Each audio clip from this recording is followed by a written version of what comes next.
get so hyped when the music starts playing, but then I forget how long it is. And I'm like, all right, nope, not yet. You made it. I know. It is what it is. Hey, welcome back to the Challenge Fandom Podcast.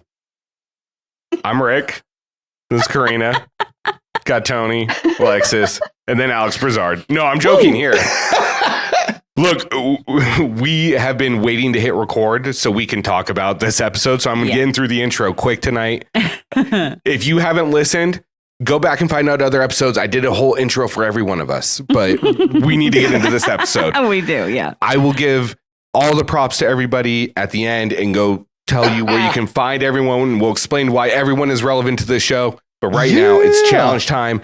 Real quick, shout out to Elliot on IG. With that being said, Challenge 39, Episode 14, Don't Let TJ Decide. What? Ooh, they've reached a new level. Foreshadowing in the title. I was going to say, did you guys see the title before? Yes.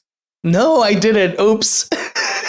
What a spoiler. Rick and I saw it last week, and not even on purpose. Like, we were trying to look up last episode's title because we forgot to write it down for our notes last week. And so we were looking it up, and it already had this week's title listed in the Wikipedia thing. And so we saw the title last week, and we were like, so immediately, like, we knew right off the bat, you know, it's going to go to a stalemate and TJ's going to fuck their world up. And I was so fun. I was stoked. Oh my God. That was the exciting part of the episode, though, is I didn't know it was coming. So when it happened, I mean, we've been through the 5-episode slogfest of the votes. So this was like, oh my God, finally. Like, it really woke me up out of my slumber.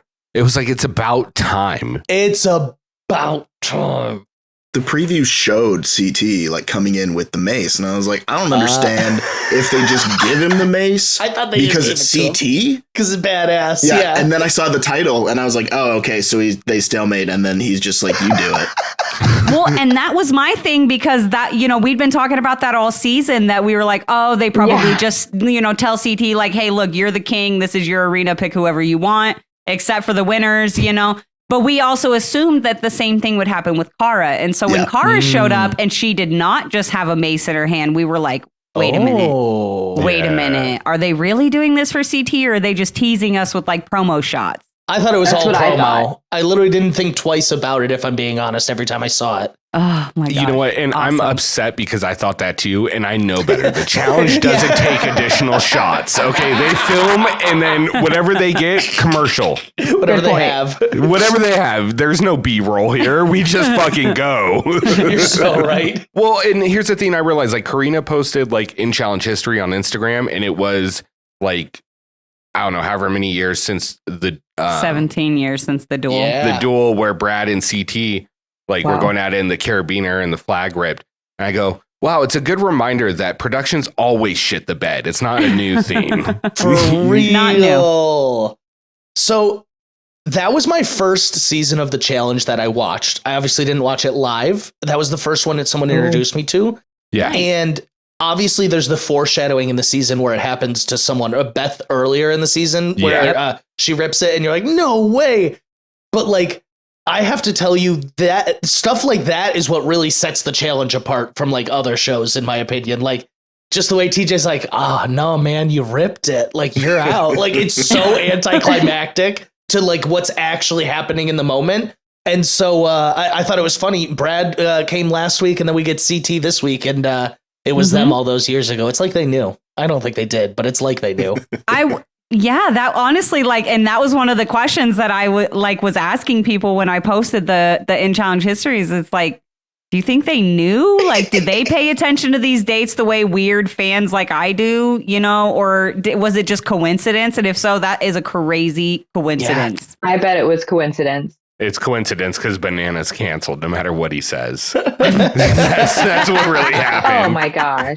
No, I wasn't even contacted. I didn't believe that for a second. Mariah who? Everybody's Bullshit, buying. bro. I don't know, man. Everybody's buying it. I don't know. This podcast isn't. What? Never mind. I still want like all the fans, like everybody's buying it. Like everybody's like, oh, you guys are wrong. They're like messaging us and they're like, oh, you guys are wrong. Bananas did an interview and he says he was never contacted for 39. He was busy filming another show. I was like, Yeah, that's why they brought Brad in. Like, Yeah. no way. I'm sorry. But yeah, why would we call bananas? Yeah, someone get Brad on the line. Don't call bananas. Bananas, the 7-time champ? What? Yeah, the champion. Forget about that. I mean, I don't believe that. He also, I mean, now where we can, I love talking about the old episodes. I can never just stick to this week's. The whole shit where Tori comes in and is like, he's heartbroken, Mariah. What's going on? Bullshit. Sorry, I don't buy any of that. You have to have one to break one. Well, he had been filming House of Villains where he was trying to get with a bachelorette the whole season. The timeline doesn't add up, Johnny Bananas. There's no way you're heartbroken over this girl. Sorry, we don't need to get into it. no, we can. I mean, look, it's Bogus. Bogus. It's a new format this season, as it's not the mid-season recap with Alex Brazard. That's right. It's we're about 3/4, I'm thinking, or 66%, depending if you're going on stages. We're getting ready to start stage 3. As the king of chaos, though, I felt like I needed to come in. Yeah, it should be 2/3. Yeah, because it's control, chaos, conquest. I felt like I needed to come in. Oh my God, I am terrible at math. You did way better than Nelson on that one. I'm gonna be honest.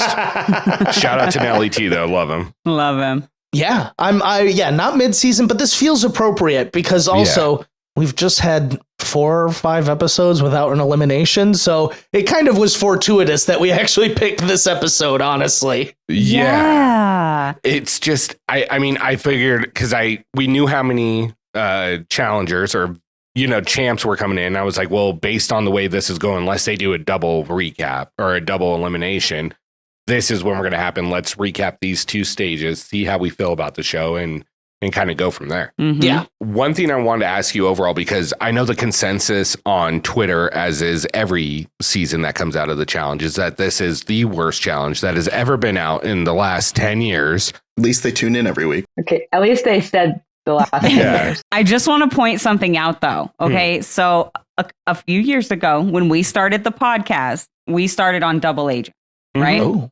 So that was when we started doing the podcast, was during Double Agents, and everybody fucking hated that season. Worst ever. Worst season ever. And then, like Spies Lies, and they hated the skulls, and they hated all of it. They ripped that shit up. And you know what's happening right now? Same thing. Everybody's like, bring back the skulls. Double Agents was the last good season that we got. Yeah. Like, blah, blah, blah, blah, blah. And I'm like, oh my God, you guys. The short-term memory of it all.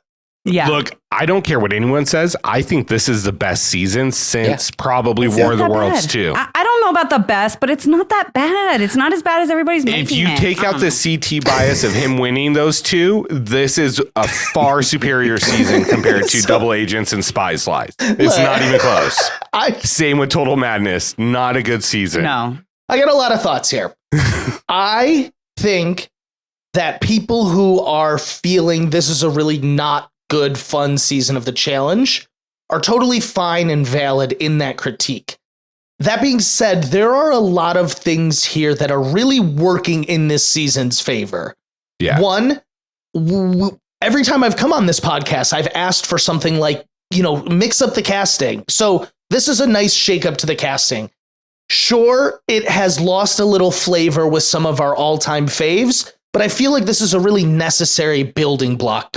I'm going to quote Asaf here, a building block for the new generation of challenge that should be coming eventually. So I think it's necessary for that. 2, I think we are seeing some extremely interesting gameplay. Part of the problem of that really interesting and strong gameplay, though, is that it can make for a very boring season. When 2 people are controlling every single vote week after week and nothing ever goes wrong for them, it's like, wow, congrats, kudos to you guys, but I'm getting a little bored sitting here. Yes. Now, that being said, I was against this format where no one goes home and they save money. But this week, I kind of had like a click or a shift. And I'm actually seeing the benefit in the format as to what has been happening here. Jay and Michelle and their cronies have been throwing 2 people into elimination week after week. And it's taken them, I'll give it probably 2-3 weeks too long, but they are finally starting to put together that they are on the bottom. And it has provided something that we do not see in Challenge too often, where two people that were thrown into the elimination come back in. And they're like, hold on, how did both of us? They start talking a little more. And they're like, maybe Horacio and Kylan are onto something here. Maybe we aren't as high. What's so funny to me is everyone keeps talking about, oh, I'm not that high on Jay and Michelle's list. They're all aware of it. Like, they're talking about it. And so, to me, there are a lot of really strong positives about the season. And there's also a lot of strong negatives about the season. That being said, we have a whole third left. I feel like if this last part shapes up to be pretty dramatic, I think this is a very solid season of the challenge. It's not going to be their best ever season, but it is certainly not going to be the worst season they ever have. Agreed. Yes. My thing with this is the fact that we have a strong alliance that's running the house with an anti-alliance is something we all like to see every season, right? Exactly. And it's taken a little long, but we got there. It is. It's playing the long game, but because we haven't, like you said, we haven't had those eliminations, they've been able to preserve numbers. So now that they can actually make it work for them instead of like, oh, we're just too short. We're just too short of numbers now. It's interesting. We see it every season, and as well as like in other shows like Big Brother, like all of a sudden by the time the smaller alliance figures it out, it's too late. They don't have control. It's too late. And then the fact that it's delivering on drama. We're getting drama between multiple people. We're getting backstabs now. Post-season drama, too. Yeah, post-season drama. Mm-hmm. There's hookups. Oh, the Twitter beef is... This is what we want. This is fun. And we're getting new people in the challenge that we wouldn't before. And look, love or hate them, Michelle is doing the damn thing. Like I don't want to make this statement too prematurely, but like, I see her as like a staple. Like, I don't want to say like a Cara Maria, because I don't know if she's going to win the way Cara Maria does, but like where she's just on everything. I think that we're about to see that from Michelle. Jay could be going down that too, but I have some thoughts on Jay that we can get to. I do have a question for the room. I'd like everyone to answer as honestly as possible. Is this the worst name for a season of all time? Battle for a new champion. It doesn't flow. It's long. It's clunky. Do you guys, can you think of any seasons that are named worse than this one? I appreciate that Challenge Historian refers to it as Beef Hank. And it makes me so happy because that's Beef Hank sounds like a better title than Battle for a New Champion. Ugh. That's amazing. Yes, and I'm trying to shuffle through all the names of the challenge I can. I mean, because before that, I used to hate the Battle of the Sexes. Just such a fucking lazy title. And then remove a letter, Battle of the X's. The Island. Like, really? Can we not steal a Leo movie for 10 years previous? Yeah, that was The Beach. They moved it up a little bit. This is the worst title. Probably the worst one, yeah. Yeah, this is the worst one. It's so bad, and I feel like there's... I don't have suggestions, so maybe I'm not the best one to say this, but I feel like there's better titles than that. Yeah, they could have done a lot better than that. No, I agree.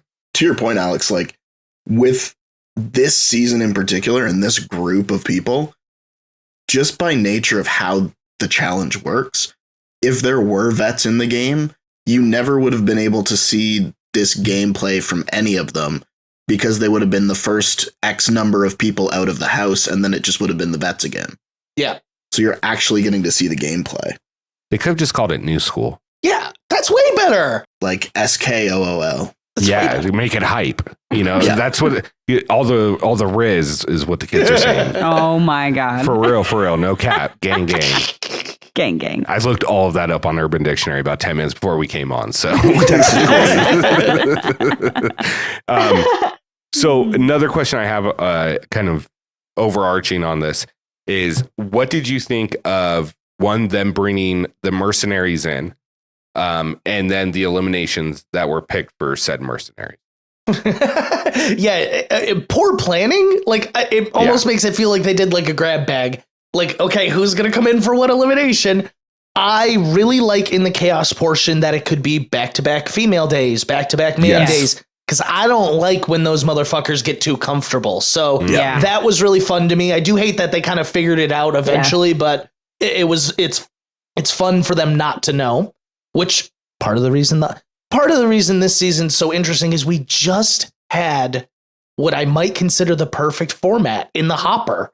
And now we go to this where I feel like they are so close to getting this correct, but something is missing. I almost wish there was 3 of them down there. I don't know exactly what it is. It's maybe the random teams they do for the beginning of each daily. Yeah. Something's missing to make this just a little more cutthroat. And I haven't fully figured out what it is. I'm hoping by the end of this we can nail down what it is.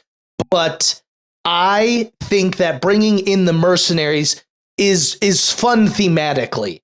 And I don't like in the past when they've brought in like mercenaries to do just like a 1 elimination before or whatever, where they're just like, if you win, you lose, you lose. This one, they're like, you win, you take $10,000 from them. Yes. Yeah. Yes. I love that. Like, it makes it so much more personal almost. And like the motivation is there. Like, I'm coming in one night to prove I'm better than you and take 10 grand from you. It's just so in the spirit of the challenge. 100%. And I think it does add that extra level because you get a Jordan who's naturally super competitive against anyone. Then you say, hey, I'm going to give you 10 grand too. Yep. He's like, I'm not losing now. We're getting a show, you know? And we did. We got a fucking show. We got a fucking show. And look, I'm going to be honest. To me, the mercenaries peaked. Episode 1, the very first mercenary, and then it slowly went downhill. And then we got a big uptick for Kara until we saw the elimination and kind of fell back down. And then CT, same thing, big uptick, like, oh, fuck, it's CT. This is going to be awesome. And then they didn't give him a CT challenge, though. Yeah. It just, production has a long history of shit in the bed. Yeah, I totally get that. The mercenaries have been interesting just because they're like, I didn't like the whole Tory thing coming in and doing that, but like Darrell, I thought actually was pretty nice. Laurel's was fun, like watching. It was fun watching Michelle, who's been running the whole game, ice in her veins. And Laurel walks in and she's like, come on, Laurel, like, we're cool, right? Like, she's stuttering. She can't stand still. And you're like, wow, you're the one running the game right now? Like, what's going on? Good old orange shirt. It's and purple jacket. It's the first time I've ever seen anyone get a nickname based on what they were wearing. And then it's sticking. Yeah. Secondly, I think the same reaction that we had towards Michelle at that point is at least what I felt this episode too. At the end with the way everything went down at the elimination. Anyways, you guys think get into it, start breaking down this episode? Let's do it. Yeah. Sure thing. All right. So we get the intro. Once again, we get Daenerys Targaryen breaking down how she's playing both sides of the house so strategically because she's Moline. Yeah. Mole. Which is why didn't any of us think of that? Right? I love that reference. Mole. I cannot believe, so I'm a big fan of The Mole as a show.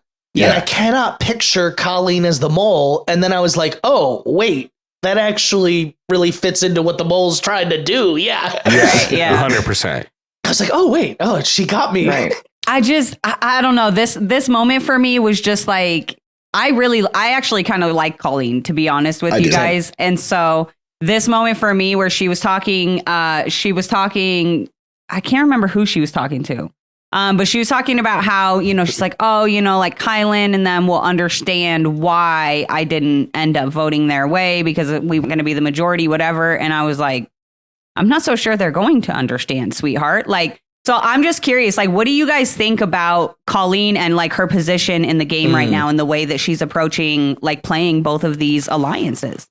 I think it's so hard to give an unbiased answer without talking about what happened in the daily. Right. Because if you were to ask me before I saw that, I would have a different view on this. But now because I've seen that, I'm like, it's inconsequential. Nobody's going to care. Doesn't matter. It's like James. Like neither of them are making 5 minutes of this final. I'm just being honest. It's like if I was in the final. James seemed to magically have better endurance. Yeah, I kind of. Maybe he's been working on it a little bit this season. It's because he was getting pushed by 3 other people. No, but I mean, like both times that he had to run long distances, he's done significantly better than doing that elimination against Chauncey. Maybe light brights aren't his thing. I forget if that True. was even it. I forget the elimination. It doesn't matter. Yeah, it was. Are you not entertained? Wow. Oh my God. I'm impressed. So, what do you guys think about Colleen's gameplay so far?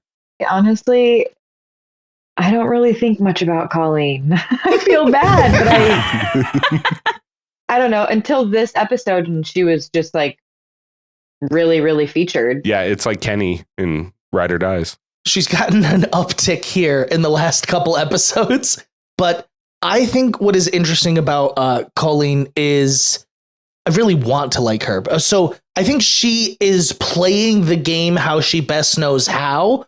I think she has an incorrect read on what's the situation in the house. And that's why it's rough, because we're like, oh, yes, good for you for trying something. But we're like, but I can see you don't have the full puzzle pieces of what's going on. And I really think it comes down to that foursome that has kept itself so secret, which like they rub it in our face as the audience so much that I forgot that the house doesn't know that this foursome is as tight as it is. Yeah. Which is interesting to me because you would think that they would right off top know 50%, which is Jay and Michelle, right? Yeah, but that's the narrative. Everyone is roping them together, but then it's the other two they don't know.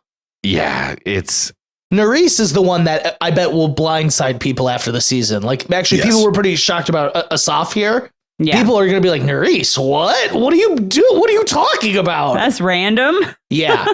well, I mean, based off what we're seeing after the season with Nerys, it seems like it's coming. You know what I mean? Yeah. And I'm excited for it. I am too. I think that's what it's building towards at the moment is Olivia and Nerys, and then there's Horacio and Kylan, and that alliance is. I think it could be this next episode. I think that alliance is about to get the Scooby-Doo mask ripped off of it.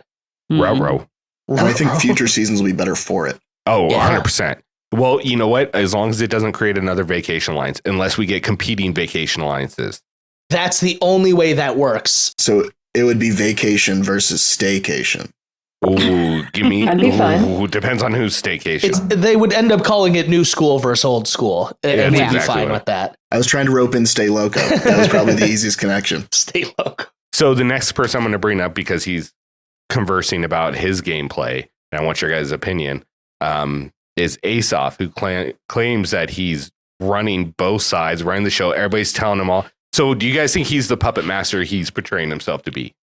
I think he's getting the information. I don't think that he's necessarily making the moves after that information. I think how it goes is Jay and Michelle have a conversation, and then Jay and Asaf have a conversation, and Jay's like, this is the first time I'm having this conversation with anyone. And Asaf's like, we made this brilliant move, me and Jason. He's like, I'm doing all these things. But it's like, I think it was decided before you got there, buddy. Yeah. 100%. And I do see how he can feel like he's playing both sides of the house, because he hasn't, somehow nobody else there knows that Jay and Asaf are really good friends from all their time they're on Instagram together recording music. I feel like that happened after the season. They were friends, like they were tight when we interviewed Jay. Oh, so they should know is what you're saying. Yeah. Yeah. I didn't realize that. If they don't know, then they're not listening to our unplugs. Thanks, Alex. Ooh. Oh, no. He mentioned it when we were talking to him, but they've done a lot of music together. I've seen him and each other on Instagram. It's like him and Nelson. You just know that they kind of hang out. And Asaf was on Total Madness before this? Yeah, Jay sent him home. And Jay sent him home. Oh, episode 1, yeah. That's why there's so much like irony in this episode that, you know, Jay and Asaf became friends because of that. And then Jay sent CT home. So CT sent his there's a big home. triangle there. Yeah. Yeah. I did see that. All right. I know I'm getting way ahead of myself, but Asaf. It's fine. Yeah, That's who what cares? we do on these ones. Asaf was talking to, I think it was Monsters or Critics, or at least they were reporting an interview he did.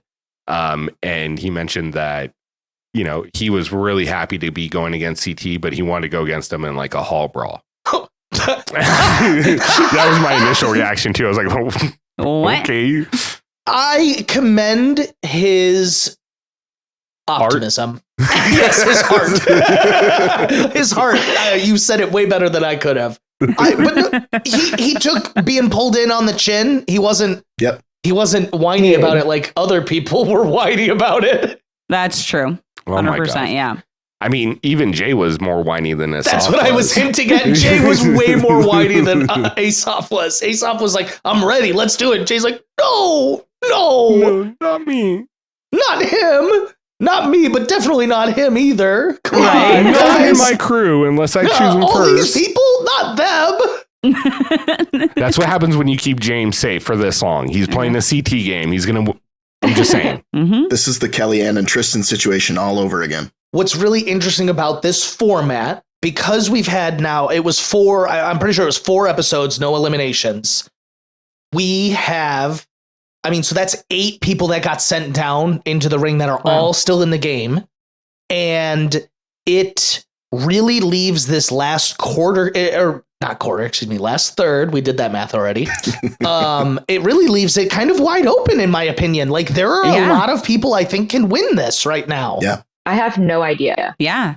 Yeah. And like you were saying earlier, Alex, it's like the big alliance, like Jay and Michelle and all them, like they created their own competitor in the game. They created their own worst problem. They created their own problem in the game, because if that twist of nobody going home was not part of the game, Jay and Michelle and whatever they want to do would just continue to just ride through the whole season. But because that did happen and these people got to stay in the game, I feel like we're going to see some real gameplay going into this third part of the season, and I'm actually excited for it.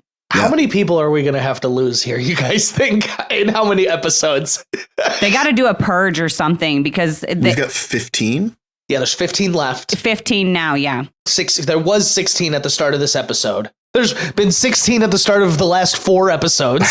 There's got to be some kind of like a purge, or like start doing double eliminations, or like people get eliminated as pairs, or I don't know, because it depends on. I want them. I keep thinking they're going to pair up at some point, but they still have not. Yeah. Well, think of it this way. We're on episode 14, so we've got roughly 6 episodes left till this season's over, if they do a 2-part final. Right. What about a 4-part final, maybe? That's why it's a quarter. Yeah. The last quarter is the final. I'm assuming they're going to bring 8 people to the final, and it might what I not be think too. 4 men, 4 women, but it might just be 8 people is what I'm thinking. A single winner. Yeah, because of a single winner. A single winner, or a single winner. Single. Yeah, there's only one person that wins One. this season. All Stars 1? Yes. Yeah. All Stars 1 style. So we're going to get a John A or Type S situation. I hate that. Yeah, it's that's my biggest complaint about this season, other than the daily format of random partners. But this is like the 5th time in a row that Mariah and fucking my God. James are on a team. Yeah, it's like, I didn't know it was going to be a single war winner. Oh, I'm so devastated to hear that. It's not like the fandom won't just say, okay, well, this person is the winner of the other gender. I'm going to be part of that. I will. Yeah, likewise. Like we do for John A for all John A and Kellyanne. John A's undefeated. Yes. 3 times. That's 3 right. times. Interesting. I'm so glad you guys actually told me that instead of me finding out on finale night, though, because that would have been probably more devastating. What the fuck? Huh? Yeah. TJ never said this. He probably didn't. I just wasn't listening. That's why you don't let TJ decide, Alex. Don't let TJ decide. I feel like that's not a TJ decision, but No, I don't think so. I don't think it TJ is. would decide that. I think he would do something different. I do love TJ, though, when he talks about the challengers like they're such old friends of his, but also he's like, I'm your biggest fucking fan. Don't let anyone tell you otherwise. And just like, oh, thanks, Teach. Yes, absolutely. Dude, He's so awesome. Look, I like Cara a lot. She might not be my favorite, but I enjoy her on the show. I think she brings good television. The interaction that TJ and her had was the most genuine interaction I've seen with any other challenger this season. It was phenomenal to see. I agree. I really liked it. Yeah. One thing I did notice about this episode, this beginning part that I really like, though, is that we finally see the division in this U.S. alliance / Ride or Die, because for the first time, Jay, Mariah, Manuel, and Michelle are all sitting there talking, and you realize that Olivia's not in there. Nerese isn't in there. Yep. None of these other... Corey wasn't even in there. Yeah. Corey wasn't there. Ed wasn't there. Exactly. And it was here where we get that confessional from Olivia where she's talking about how Jay and Michelle and them all going after Horacio was like not part of the plan. And she feels herself kind of drifting away from Jay and Michelle and leaning a little more towards Horacio and Kylan. But she's also got this internal thing where she's like, me and Horacio are not friends anymore. Well, and here's my thing with that is that, like, I feel like the house had a lot to do with her feelings towards Horacio. And I feel like she was very much like gaslit by a lot of people in the house to thinking 100%. that there were more issues between her and Horacio, or not even more, that there were issues there that didn't even exist. And they're two very different types of personalities. You know, we've talked about this. Like, she's one of those people who constantly needs like that reassurance. She needs words of affirmation. Like, she has said this herself. You know, Alexis shared with us that she actually said that and like made a joke about it at Challenge Mania in Indy, right? I'm a words of affirmation kind of girl. Yeah. So That's fair. You know, but like Horacio, you know, he's that kind of like strong silent type. Like, he's not one to like have those like let's have an emotional chat and talk about how close we are and, you know, how good we're still good. And like, he's just not one of those type of people. And so, you know, I think that combined with all the influence of everybody else, Jay saying the things he was saying to her, and you know, just everybody, just, you know, I think that severely influenced how she felt about her and her and Horacio's relationship until he finally grabbed her and was like, "What the F? Like, we need to talk." What do you guys think about Olivia this season as a whole? I was a little bit indifferent in the beginning just because there wasn't a lot of play on her. She's just kind of in the background.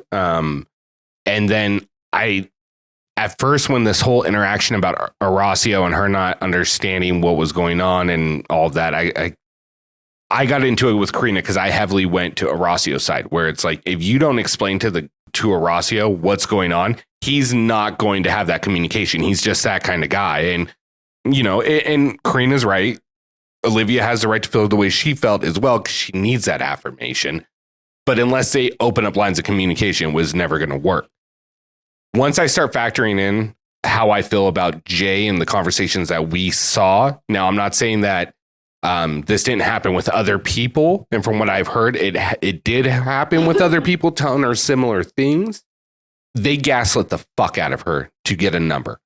And they could have and may have ruined a friendship, a real life friendship that goes way beyond the challenge for an opportunity to win money.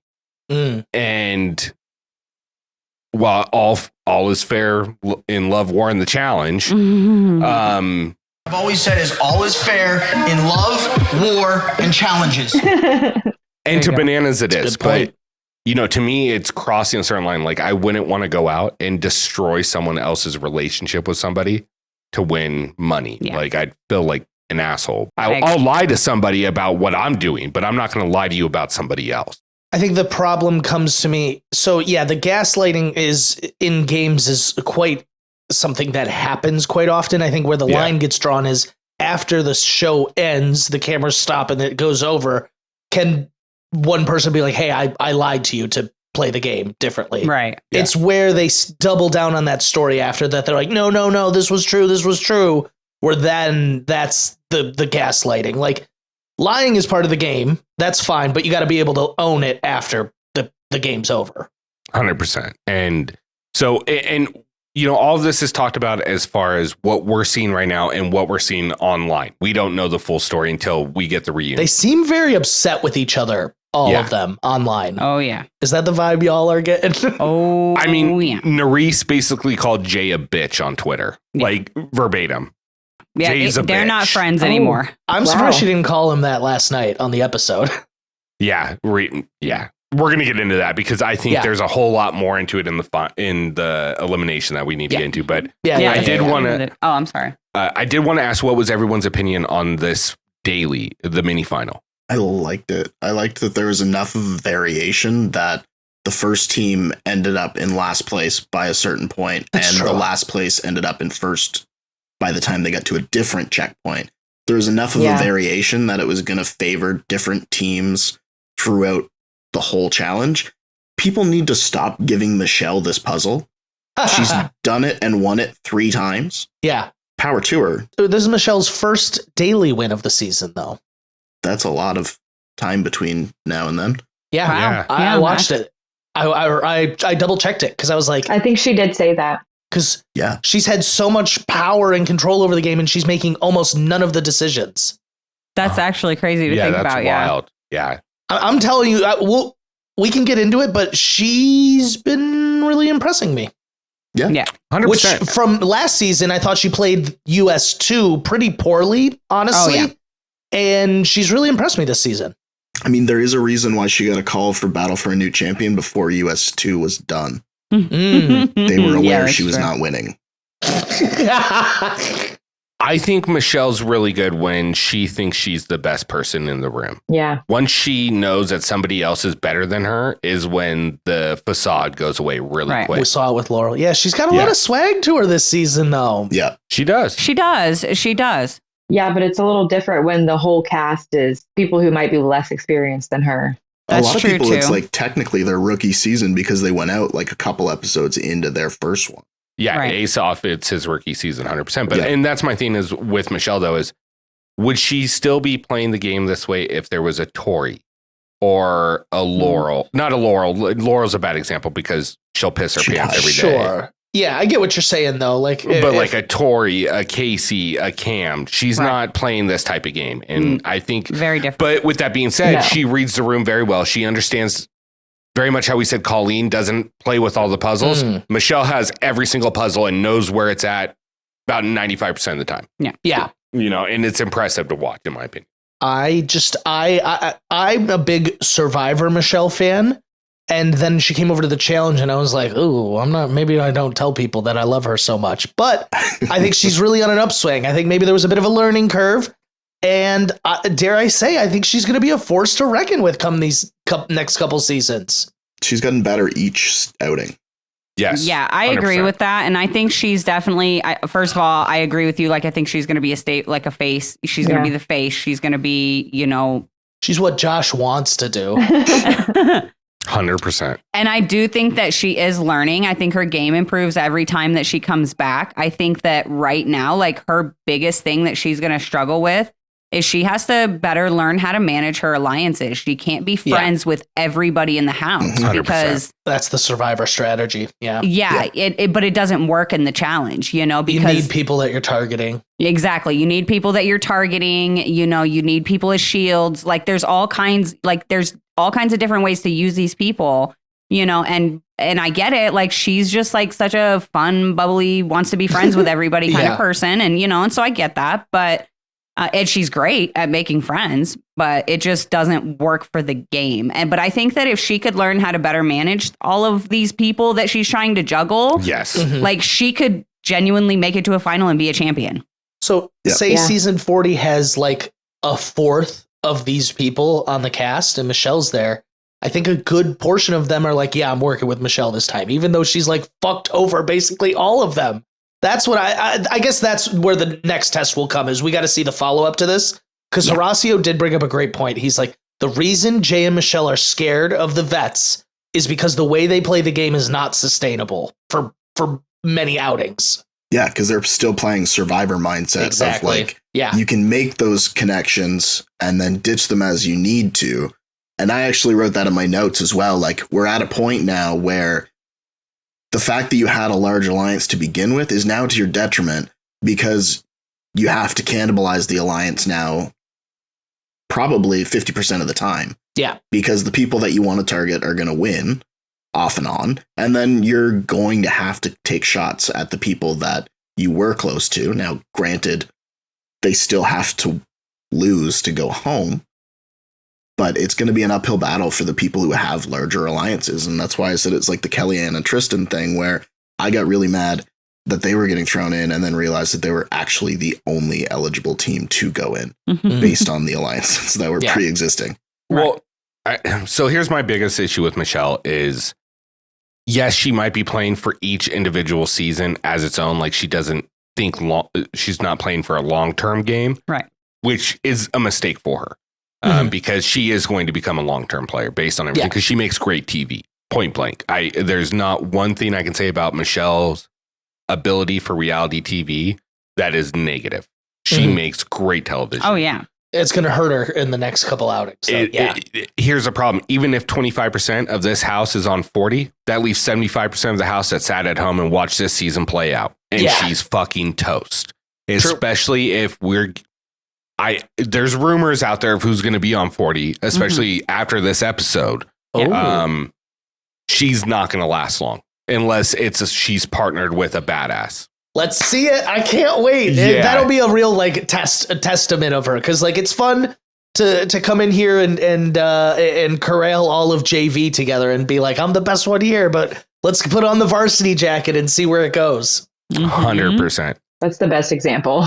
Exactly. Yeah, I understood that reference. I'm learning. It's like Team Iceland and Team Mighty Ducks season 1. There's a vast difference there. It's refreshing at times, and then there's other times where you're like, I can tell that these are not the people I love and care about that I watch on the show over and over. You know what I'm saying? So it comes and goes. There's times where I'm like, I'm so glad I'm getting to know Nerys and so much more than I would have the season before, where there was nothing of her. Or Kylan, what a great addition to this season, where he's been kicking ass and taking name. And I can't leave out my boy Ed. I am Ed's so amazing. team Ed, it's not even funny.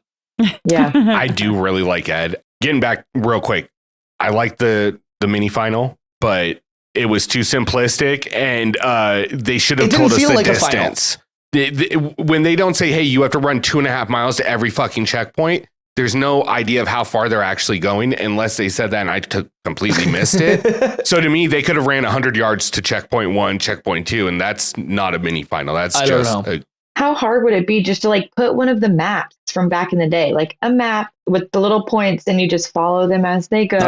Not even back in the day. USA 2. Last season. World Championship. Just put the map. You don't even have to make the dots. They don't even have to make the dots move. Just put them random places so we have a general idea of where people are. We have a reference of what's going on. Yeah. USA 2 did it with the the one where they had to carry their own weight or whatever. Oh yeah. And they got the beep beep and they past everyone.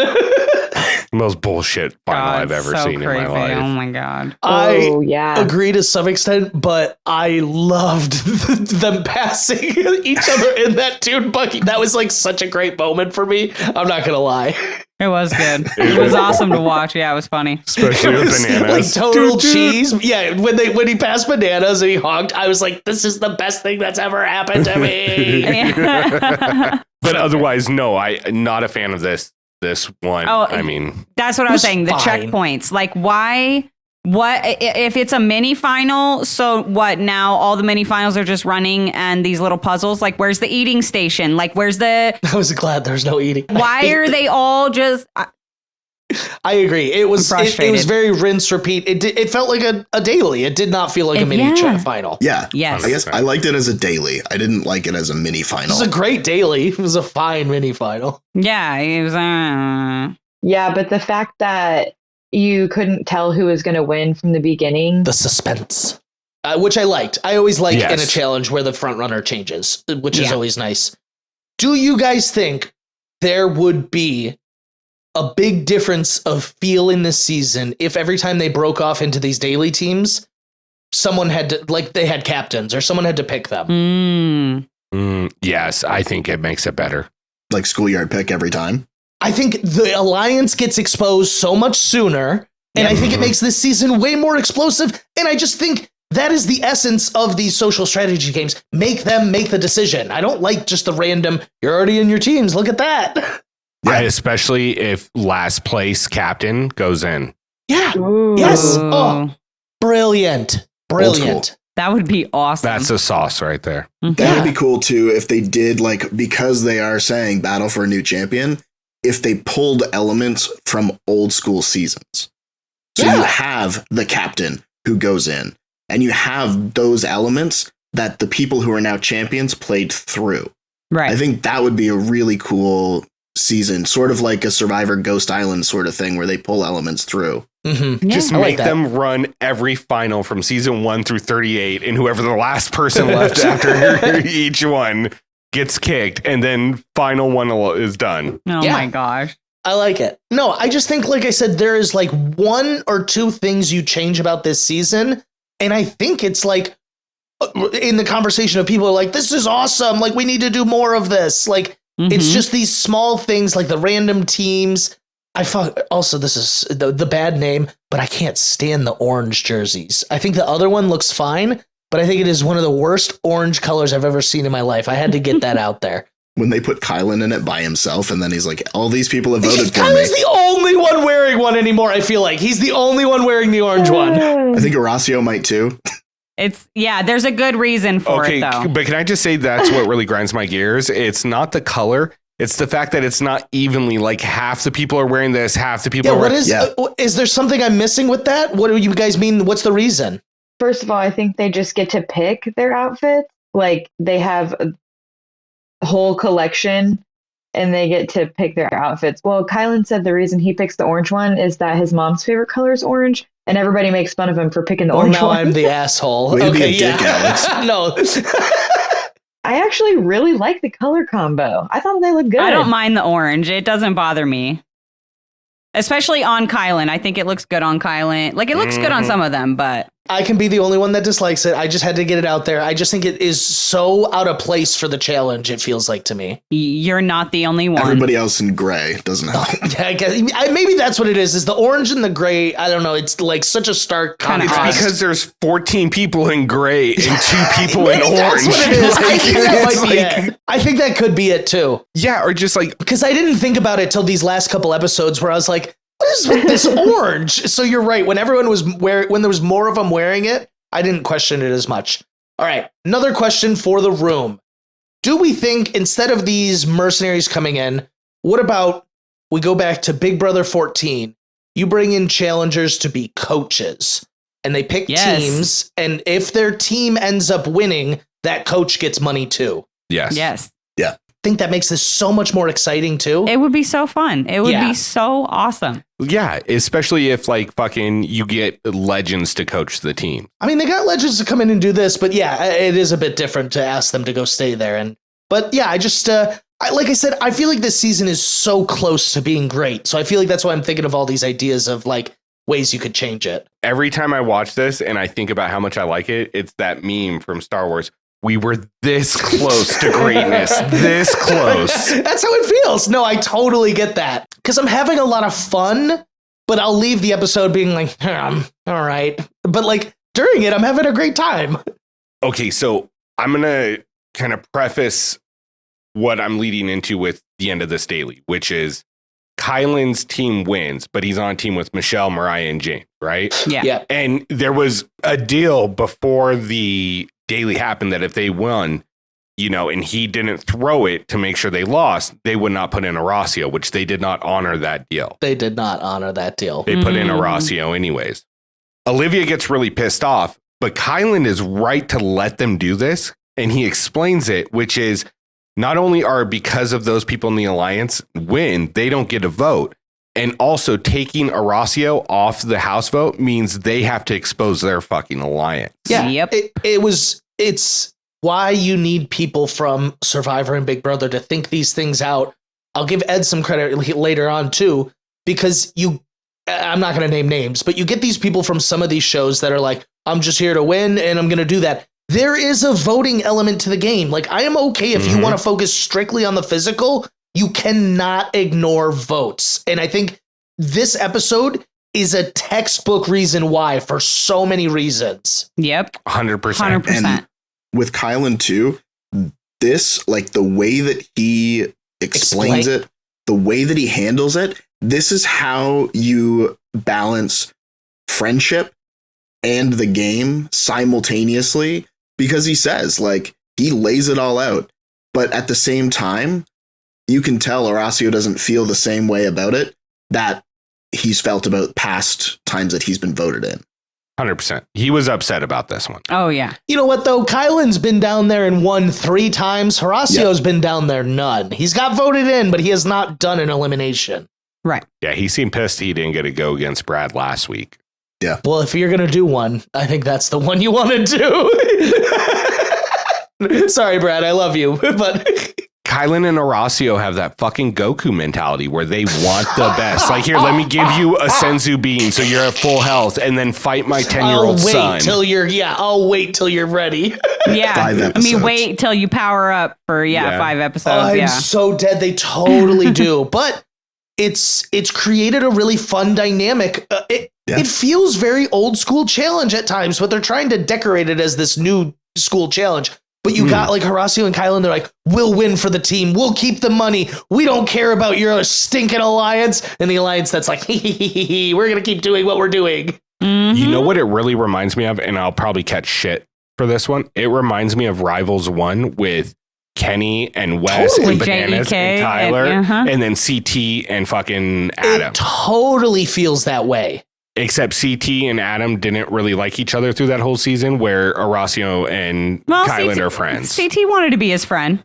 Yeah, they ended up working it out. Yeah, that was part of the fun. He asked him hey, are we friends now? He asked him like 6 times. You know, until Adam fell over in the fucking that last elimination. But if I was Adam, I don't think I'd ever be like, yeah, we're friends. I don't blame him. Adam has not said nice things since then. So I love CT, but it's not like he was kind to Adam in any way, shape, or form. I was gonna say I don't blame Adam for that one. We can love CT, but also recognize he did not treat Adam the best. I will smash his head and eat it. I'm not gonna lie, we're just skipping to it. When CT comes in and they're showing the highlights, which I love when they do this, showing everyone's like challenge stuff. They showed that as one of his highlights, or they didn't show it, but they had the sound bite. Yep. Borderline inappropriate, but I loved it. I loved every second of it. I jumped up off of the couch. I got so excited. I was like, yes! They missed it. I repeated it back right away.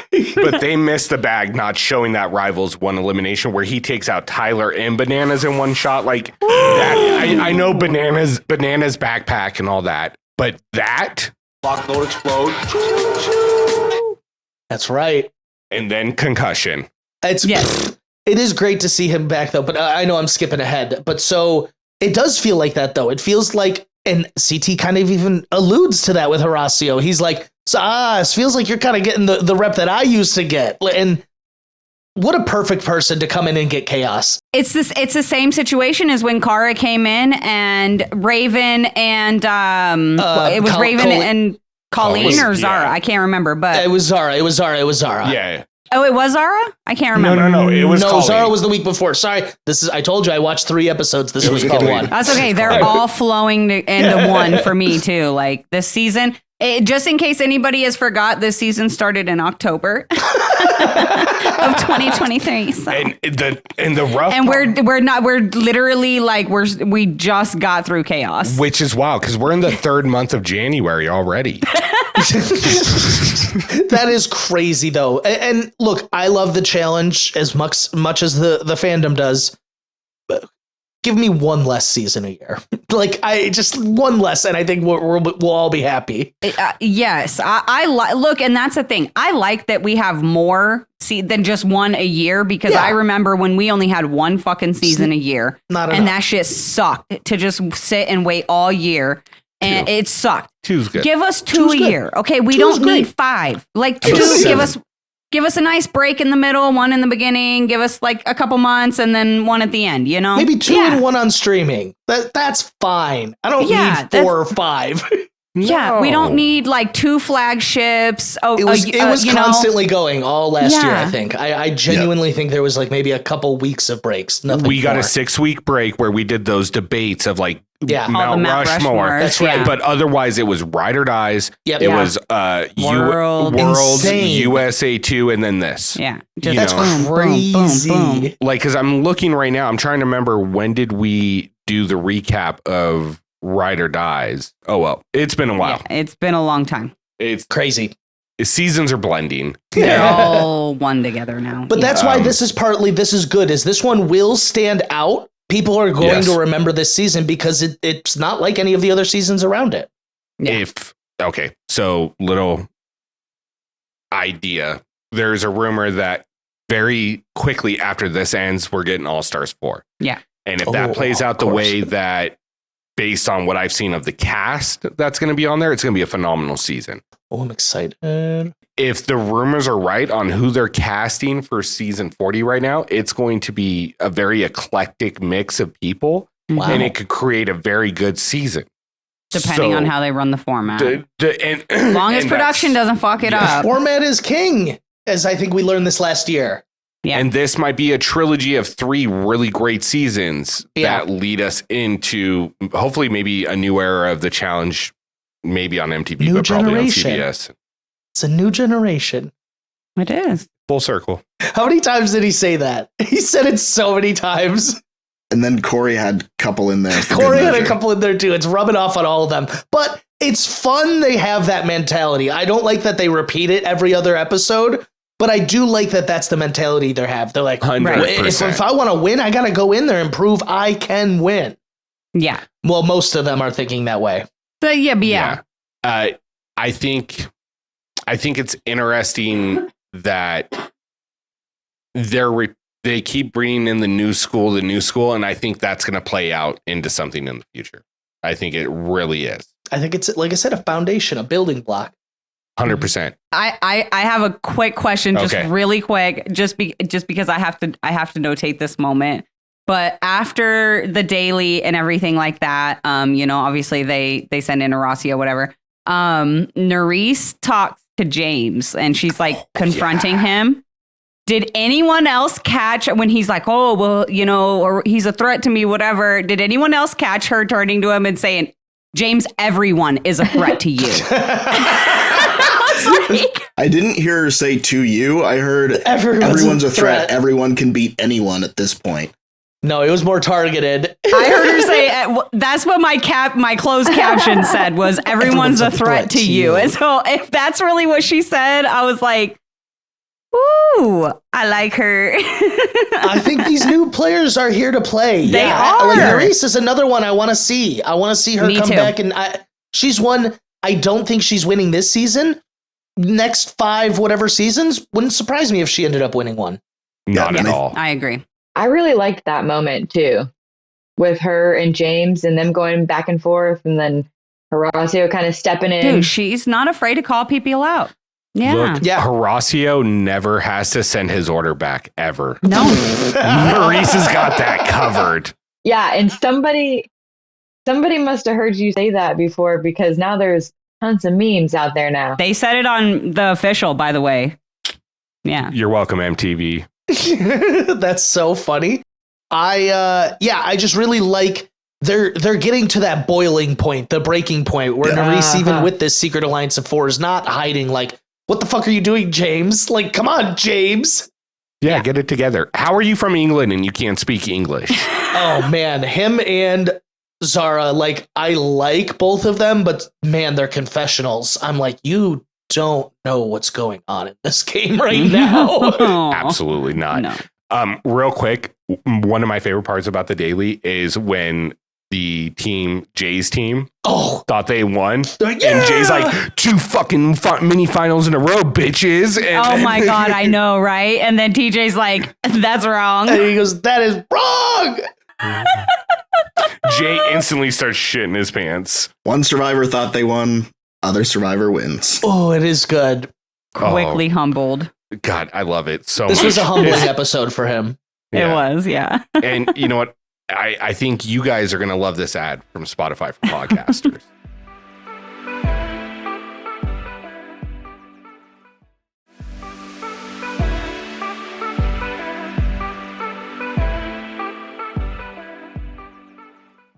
God damn it, I was caught off guard by how short this one is compared to how long the You other said one was. the other one was too long and this one was too short. Yeah, I was still taking a drink of my coffee trying to get prepped, and it was like, oh, it's fading. Shit. I made this one. Good call.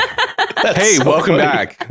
After that ad from Spotify for podcasters, you caught us off guard, drinking coffee, talking shit. Oh, hello there. Yeah, welcome back. So where we left off was obviously right after the daily. And of course, TJ reminding people of who is coming a little bit later as far as the mercenary, and it's a beast. It's a beast. It's a fucking beast. It's a fucking beast. And he says to take it very seriously. And you know what? I'm going to be honest. I have a feeling that they knew, though. Like, they've known on almost every single one. Like Michelle foreshadowing Laurel the whole episode. That was wild because it wasn't like she was just doing it in confessional, which could have been after the fact. She was like doing it around the house. She was like, I think it's Laurel. I think it's Laurel. Why do you think that? What? Why on earth do you possibly think that? And then it's Laurel. Like, I was Laurel. like, did production say something to her, or maybe they swapped the order? They were like, yeah, it's you this week, Laurel. Come on, bring her in. Hurry up, get her in here. She keeps saying your name. Yeah. It's like Beetlejuice. Come on. I did like how Laurel like put out after her episode came out, and she was like, that's how you know the challenge isn't rigged, because production asked me what elimination I wanted and who I wanted to go against, and I told them, and I got neither. And I got neither. I was like, she was going for balls in Fair. and fucking Michelle, and that shit didn't happen. She was like, I want to destroy Michelle and balls in. Let me do it. Yeah. Let me get purple jacket. But yeah, there was only a little mention of like, oh, maybe it's bananas, but like the rest of the time, Jay's like, I got a feeling it's CT coming to get me. If as soon as Jay heard mercenaries, you know that his first thought was like, well, CT's coming. Should probably get prepped. It has to be, right? Like, you have to at least expect that CT is going to be one of the mercenaries, because he was the very first mercenary. Like, so I was going to say he's definitely the first, and I bet anytime they've done mercenaries, if he's not already in the season, I bet he was a mercenary. Or at least called. Oh, yeah, because I know, like, for like Final Reckoning, but he was in Final Reckoning. He was in Final Reckoning with Veronica. And then when else did they do mercenaries? They did it in. He was one time with Zach. I just remember it so vividly, where they're doing these polls. Yeah, Bloodlines. Yeah, they showed up in Bloodlines. Bloodlines. That's a title that I don't like. Battle of the Bloodlines, like that. Battle of the Bloodlines is Bloodlines only marginally better than Battle for a New Champion. It's not much, though. Not much. It's not by much. Getting back to this episode, because you brought up Nerys, and I've got a whole thing about Nerys on this, and I'll start it off by talking about what happened, which was with Aesop checking in with her about, the Fantastic Four, and she tells him she'll stay loyal, but she's not going to say Kylan and Horacio's name. That's fair. Yeah, and he's like, oh my God, you can't, but that's a fair thing. It's 3-1. The issue is they're running out of people. There are still plenty of men, but he's like so much like, well, the rest of them are my people. Like, those are the only two. Like, it's a very, like, he should be fine with that. And the fact they're not is just showing, it just shows their hand. They're protecting too many people. It's very much that if you're not with me, you're against me. Mm-hmm. Yeah. And there's a lot of gray in games like this. Agreed. My view on Nerys is I think socially and strategically, she is probably the best player in this game. I think her getting into a relationship, and from what we've seen, it becomes a serious one with Horacio, probably doesn't lend itself for her to actually play the game the way she should be playing the game right now. But her read on the game is as good as Michelle's. And I think strategy wise, she's better than Michelle, but Michelle might be better socially. That's like the counterpart to It's it. a good take. I like that. Fair assessment. Yeah. Who do you think would win out in a final between those two? Nerys. I think Nerys wins. Yeah. Yeah, I think as long as it's not the same puzzle we got on this mini. I think yes also, but I'm not as quick to say that as all you guys were. To be fair, we've had the debate like a few times throughout the season. So that makes sense. I was like, I think I agree, but y'all were so like quick to it. So here's my take on it. Do I think on an overall average, Michelle would last longer in a season? Yes. But in a final, because the finals, totally different beast than the rest of the season. So yeah, I gotcha. And with that being said, I am relying heavily on what I saw in Ride or Dies with her and Nelson and the way they dominated veterans in the mini final too. Yeah. So that's a great point. That's kind of the way I look at it. Yeah. I think my favorite part of this club scene, and it's just, it plays so well to their personalities, And it almost gave me Michelle and Laurel vibes from Ride or Die's. Like, do you have a question? And Michelle's just word vomiting. Like, I just feel like there's this vendetta. And she does almost the same exact thing to Horacio. And Horacio's just stone, not giving her shade. Just she's like, ice. Your body language. And Horacio's like, what the fuck? Body language, But he just doesn't play that game. And I love it. He was very straight with her in this situation. Yeah. Mm-hmm. It's fun seeing the strong difference in their games just really come to a head when they're talking. And that's what's nice. Like, and I know I mentioned it earlier, but that's what's nice about having a season where there aren't vets to just snipe the rookies and they're actually able to kind of get a feel for their gameplay. They get to make the rules. Yeah. And to see how many different types of gameplay just like butt heads and doesn't jive. 100%. And it's, I don't know, it gave me very much, Horacio's an immovable force. Like, you're not going to change his opinion. You're not going to talk him out of any situation. And he tells her point blank, like, you've said my name. And so the line in the sand's been drawn. It gave me Jordan vibes. I agree. And okay, so since we're talking about this, and Alex, since we have you on here, and I always love your takes, I want to get your opinion on this.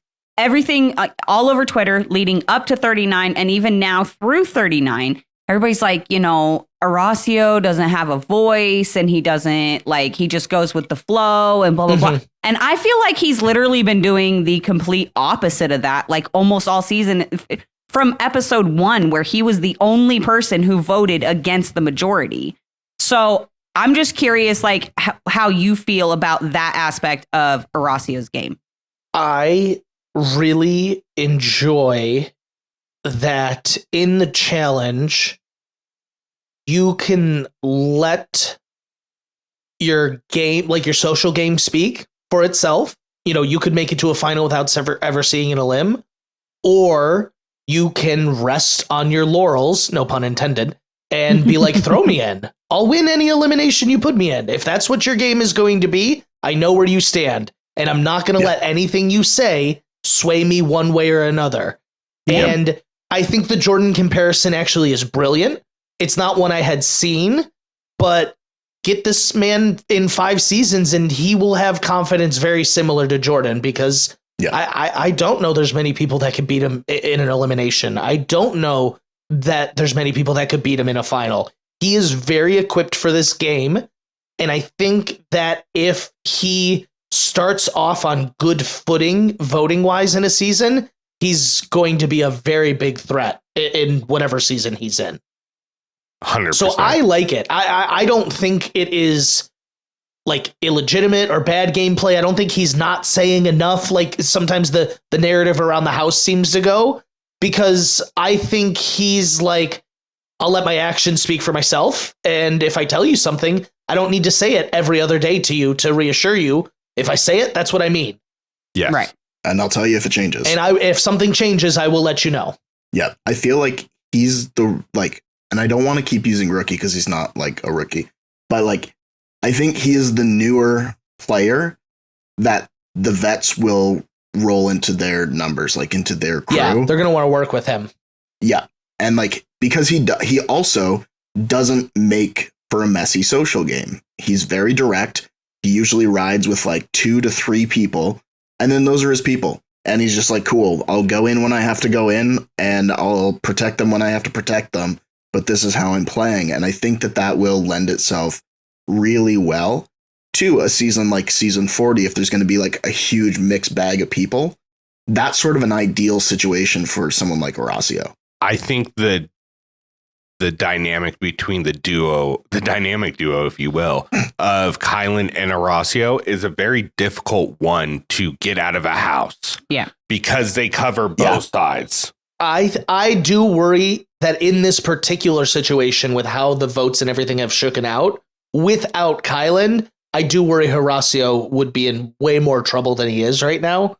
100%. But that, like I said, in a different season where he's on the right side of the votes from the beginning and whatnot, he's going to be an extreme force. He'll be like a CT where he'll keep his head down. He's not going to make waves. So they're not going to want to throw him in. And if anyone gets that idea, they're like, well, who's going to go against him, though? And it's going to serve him really well to keep his head out of a lot of drama. And Kylan's sort of the opposite, where he's still a force to be reckoned with, but he will also say the thing and he will also go in as a result and he'll come back. Yeah. Mhm. Like I think that he talks more than anyone else that I've ever seen who doesn't have a vote. I don't have a vote, but I have a voice. Yeah. He's directing the entire deliberation and just antagonizing the shit out of everyone else there and isn't even voting. Yeah. And I love the fact that he's got enough sense to say, I'm going to watch all these seasons of the challenge to learn about, regardless if he was a fan prior to coming on or not. Yeah. But to understand, I mean, he was one of the fucking few people that knew it was Brad and what Brad meant to the game. Yeah. You know what I mean? Haven't highlighted it enough, but I'm a huge Kylan fan this season. Me too. I think he is another one who has punched his card to be a series regular. Kick the goof out of there. Replace Josh and have Kylan in there. And I think we will all be a lot better served for it. Because, and here's why. And I always rag on him, and people can have their opinions on it. But Josh's drama is always personal or like not made up, but like self-inflicted from his weird drama and alliances. And him and Fessy now are in a fight. And because him and Fessy are fighting, he yelled at fucking so-and-so, and now they're pissed at him. Kylan's drama is all game related. Yes. It is very what's going on around me, who's with who, how can I progress myself? And I find that drama 10 million times more fascinating. Oh, absolutely. Yep. And I love the way that his way of viewing the game, and I know he's kind of mentioned that because he's neurodivergent, he does process information differently, but his way of viewing the game and then the contrast of Michelle's way of viewing the game and their interactions together are just beautiful to watch. It's what's really great is he's like almost equal parts Michelle and Horacio. He's got like the best of both of them. He's got the game sense of Michelle, but he's got the stead forward, throw me in, I'll come back and I'll do what I got to do. Like, yes. And so he is another one that you get him in 2, 3, 4, 5 seasons. He is going to be very, very tough to compete with. And that's why it's a good season. That's why it's a great season, is the field is so open right now, in my opinion. I'm just going to ask, before we get to the elimination, who do you guys think's winning right now at this point in the game? We got to go into Conquest. Who is going to win the Conquest?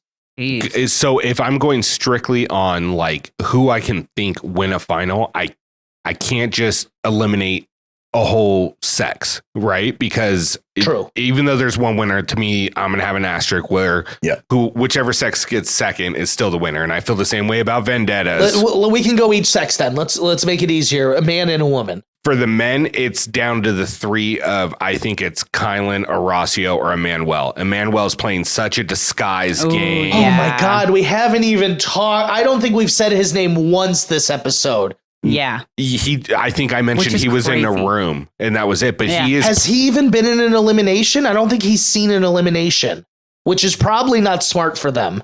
He's been down to the sand. Oh, he did. He was nominated, but he didn't go in.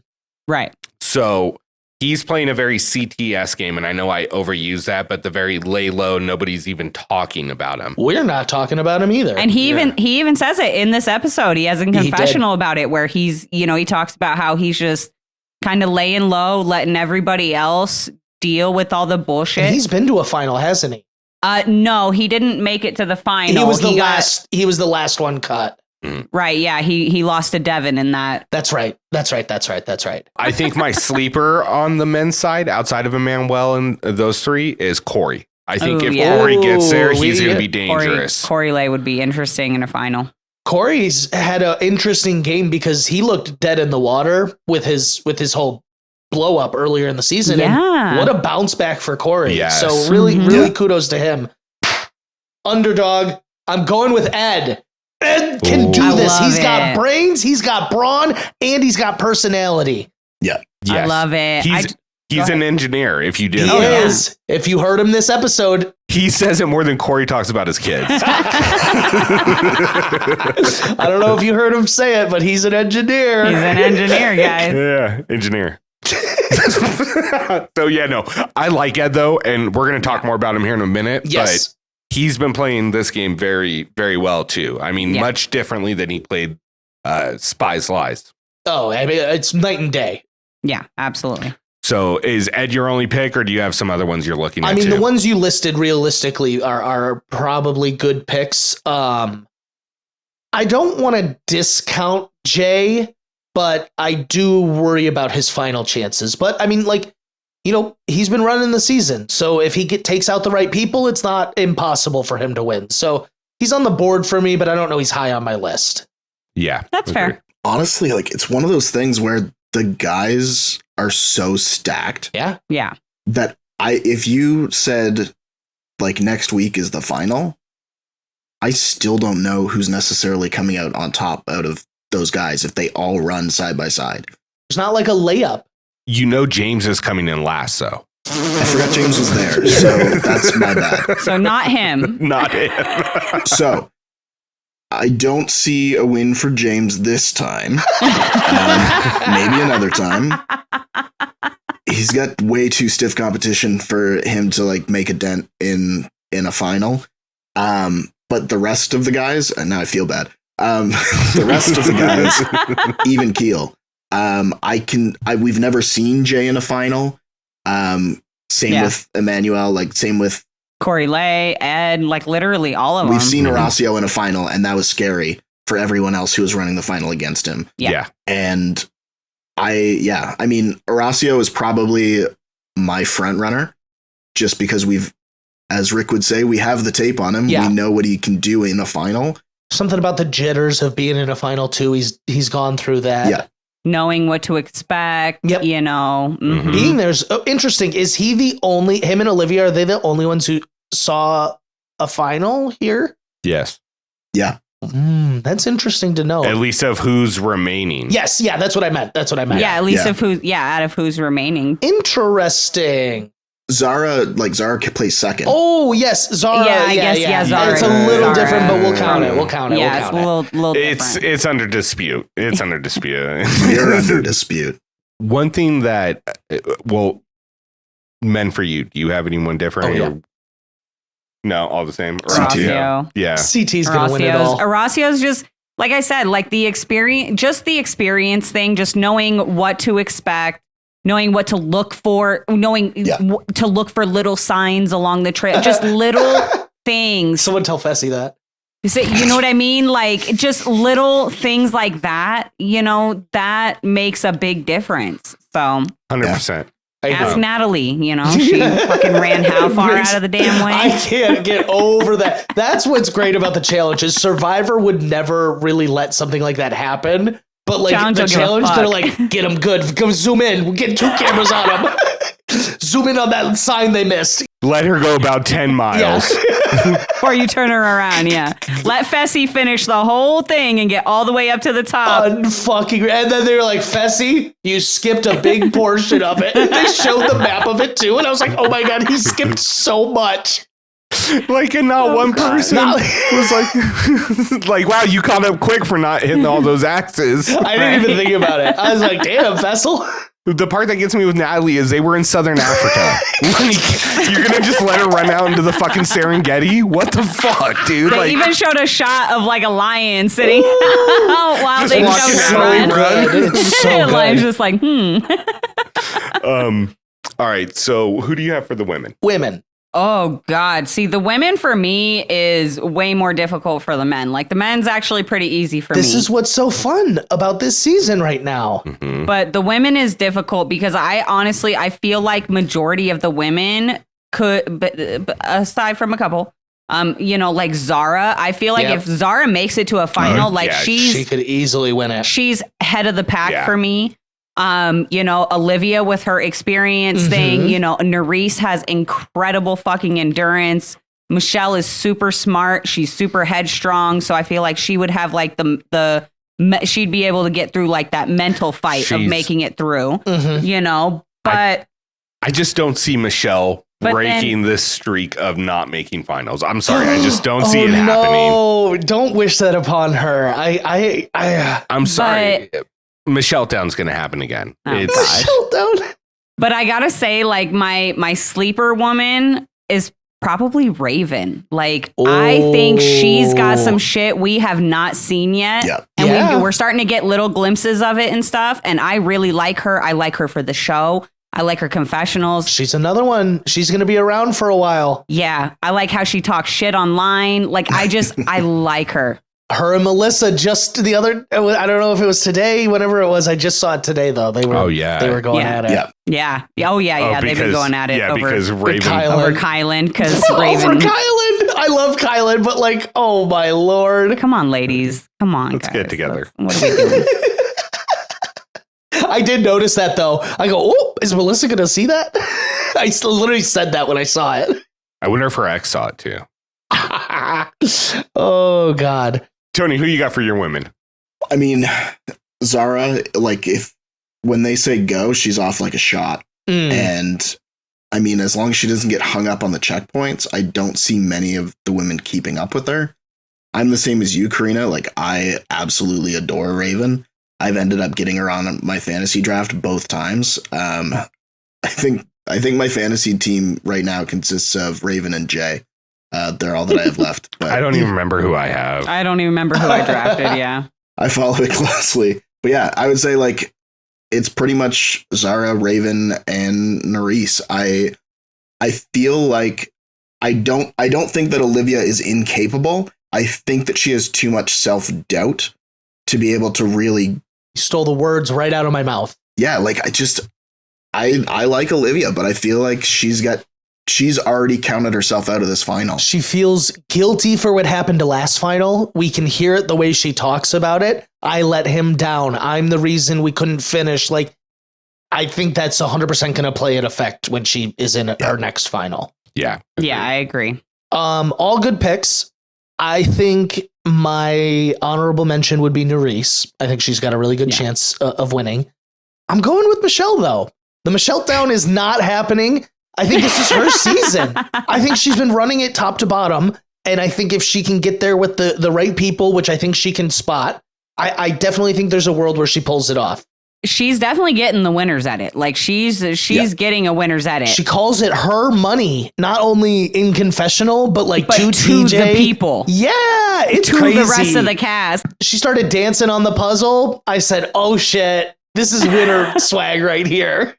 Yeah, when she said that to the rest of the cast like a couple weeks ago, I was like, she's lucky that they actually like her because they fucking kicked her ass out just for saying that to them. If it was vets, she would have been gone right then and there. Gone, dude. If it was like Laurel, like any of the vets in there, she'd have been gone next to limb. Yeah. Even the men would have been livid. How dare she say that? Yeah.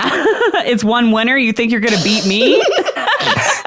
The men would get more mad about it than the women. The women would start off being mad and the men would continue it for weeks. Can't believe she said that shit. Exactly. Yeah. CT would just sabotage her every stage of the final. It's your money, is it? Your money it's now, your money, right? huh? Yeah. Rock, paper, scissors.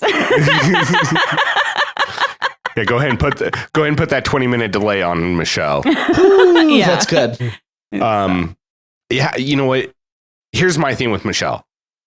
If she goes, I think she goes with Mariah, and Mariah beats her. Ooh, that's actually, I forget about Mariah.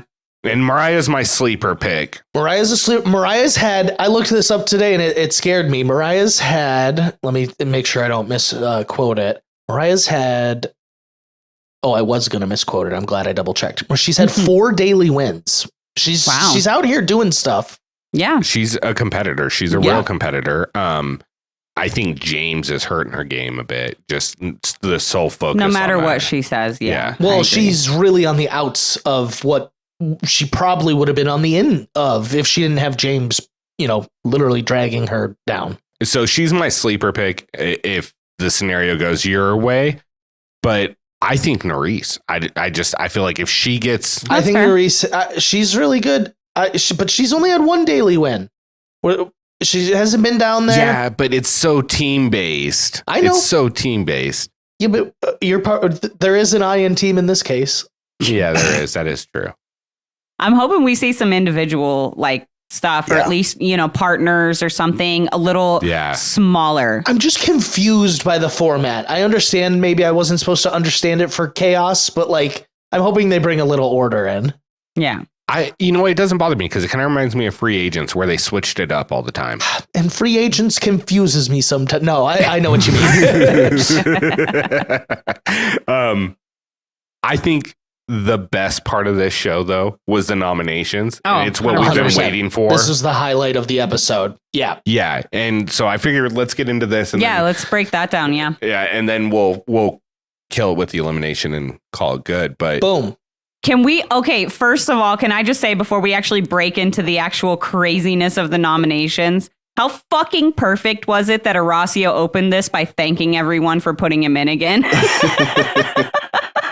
I wonder if because Kylan had worked out that this meant they had to vote against each other, but I couldn't tell if Horacio was being tongue in cheek or like a little more sincere. I think he was being sarcastic. Like, I think he was. Okay, good. I did too. I want to believe that. I think he was. Yeah. Yeah. Same. I do too.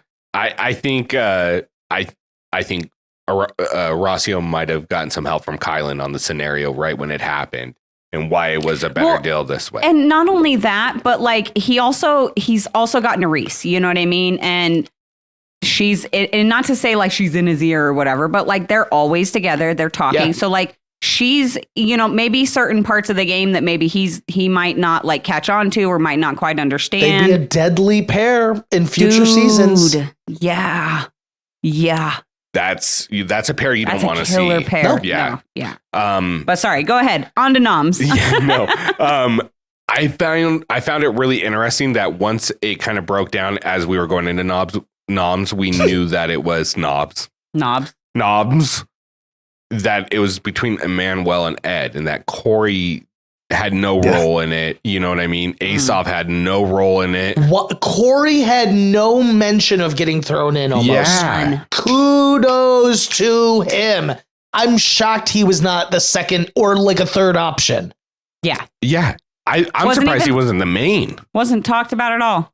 He was not talked about at all. It was really surprising. He has gone on a total, Michelle said it, like he's rebranded himself. And it was kind of like a joke, but I'm like, he really has. Yeah. 100%. Yeah. It's like everybody just forgot about the whole first like half of the season.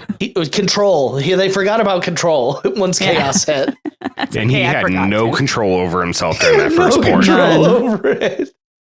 You know what? He's really lucky that worked out for him because he could have easily, and like, he didn't do super well his first time either. So good for him. Yeah. So were you guys surprised to see that Nerys and Olivia joined Ed, Raven, and Zara in the kind of Kylan Horacio alliance and voted for Emmanuel, even though Michelle and Jay made it very apparent they wanted, Ed to go in? It really feels like these last 4 episodes have been building to this. So I will say, because I didn't know the name of the episode, I was worried they were going to cave in to them. So when they didn't, I was like, yes. You know what I mean? I was like, oh my God. Because I know they had the conversations of doing it, but how many times have we seen that? And then they go there and they're like, I'm going to vote for Ed. And you're like, no, what happened to the plan? They're like, the numbers were there. Yeah. Yeah. Colleen just did it. Yeah, yes, exactly. She literally just did that thing I was talking about. So I am not surprised Nerys did this, but I am surprised that Olivia finally flipped.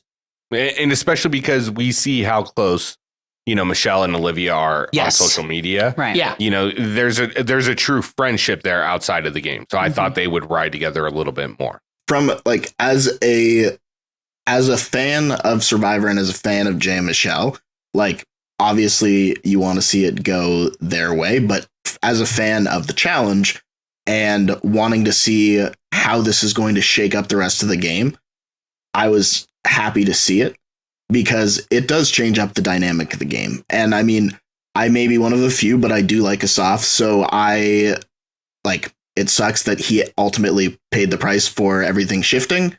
But eventually the Fantastic Four was going to start to crumble. So here's the only reason I was not happy it was Asaf is it delays. Like Jay is still in the game. Like this is a clear shot against Jay and Michelle, but it didn't take either of them out. So their side finally suffered without them going. Yeah. And I think like you said, this is when it all clicked. Yeah.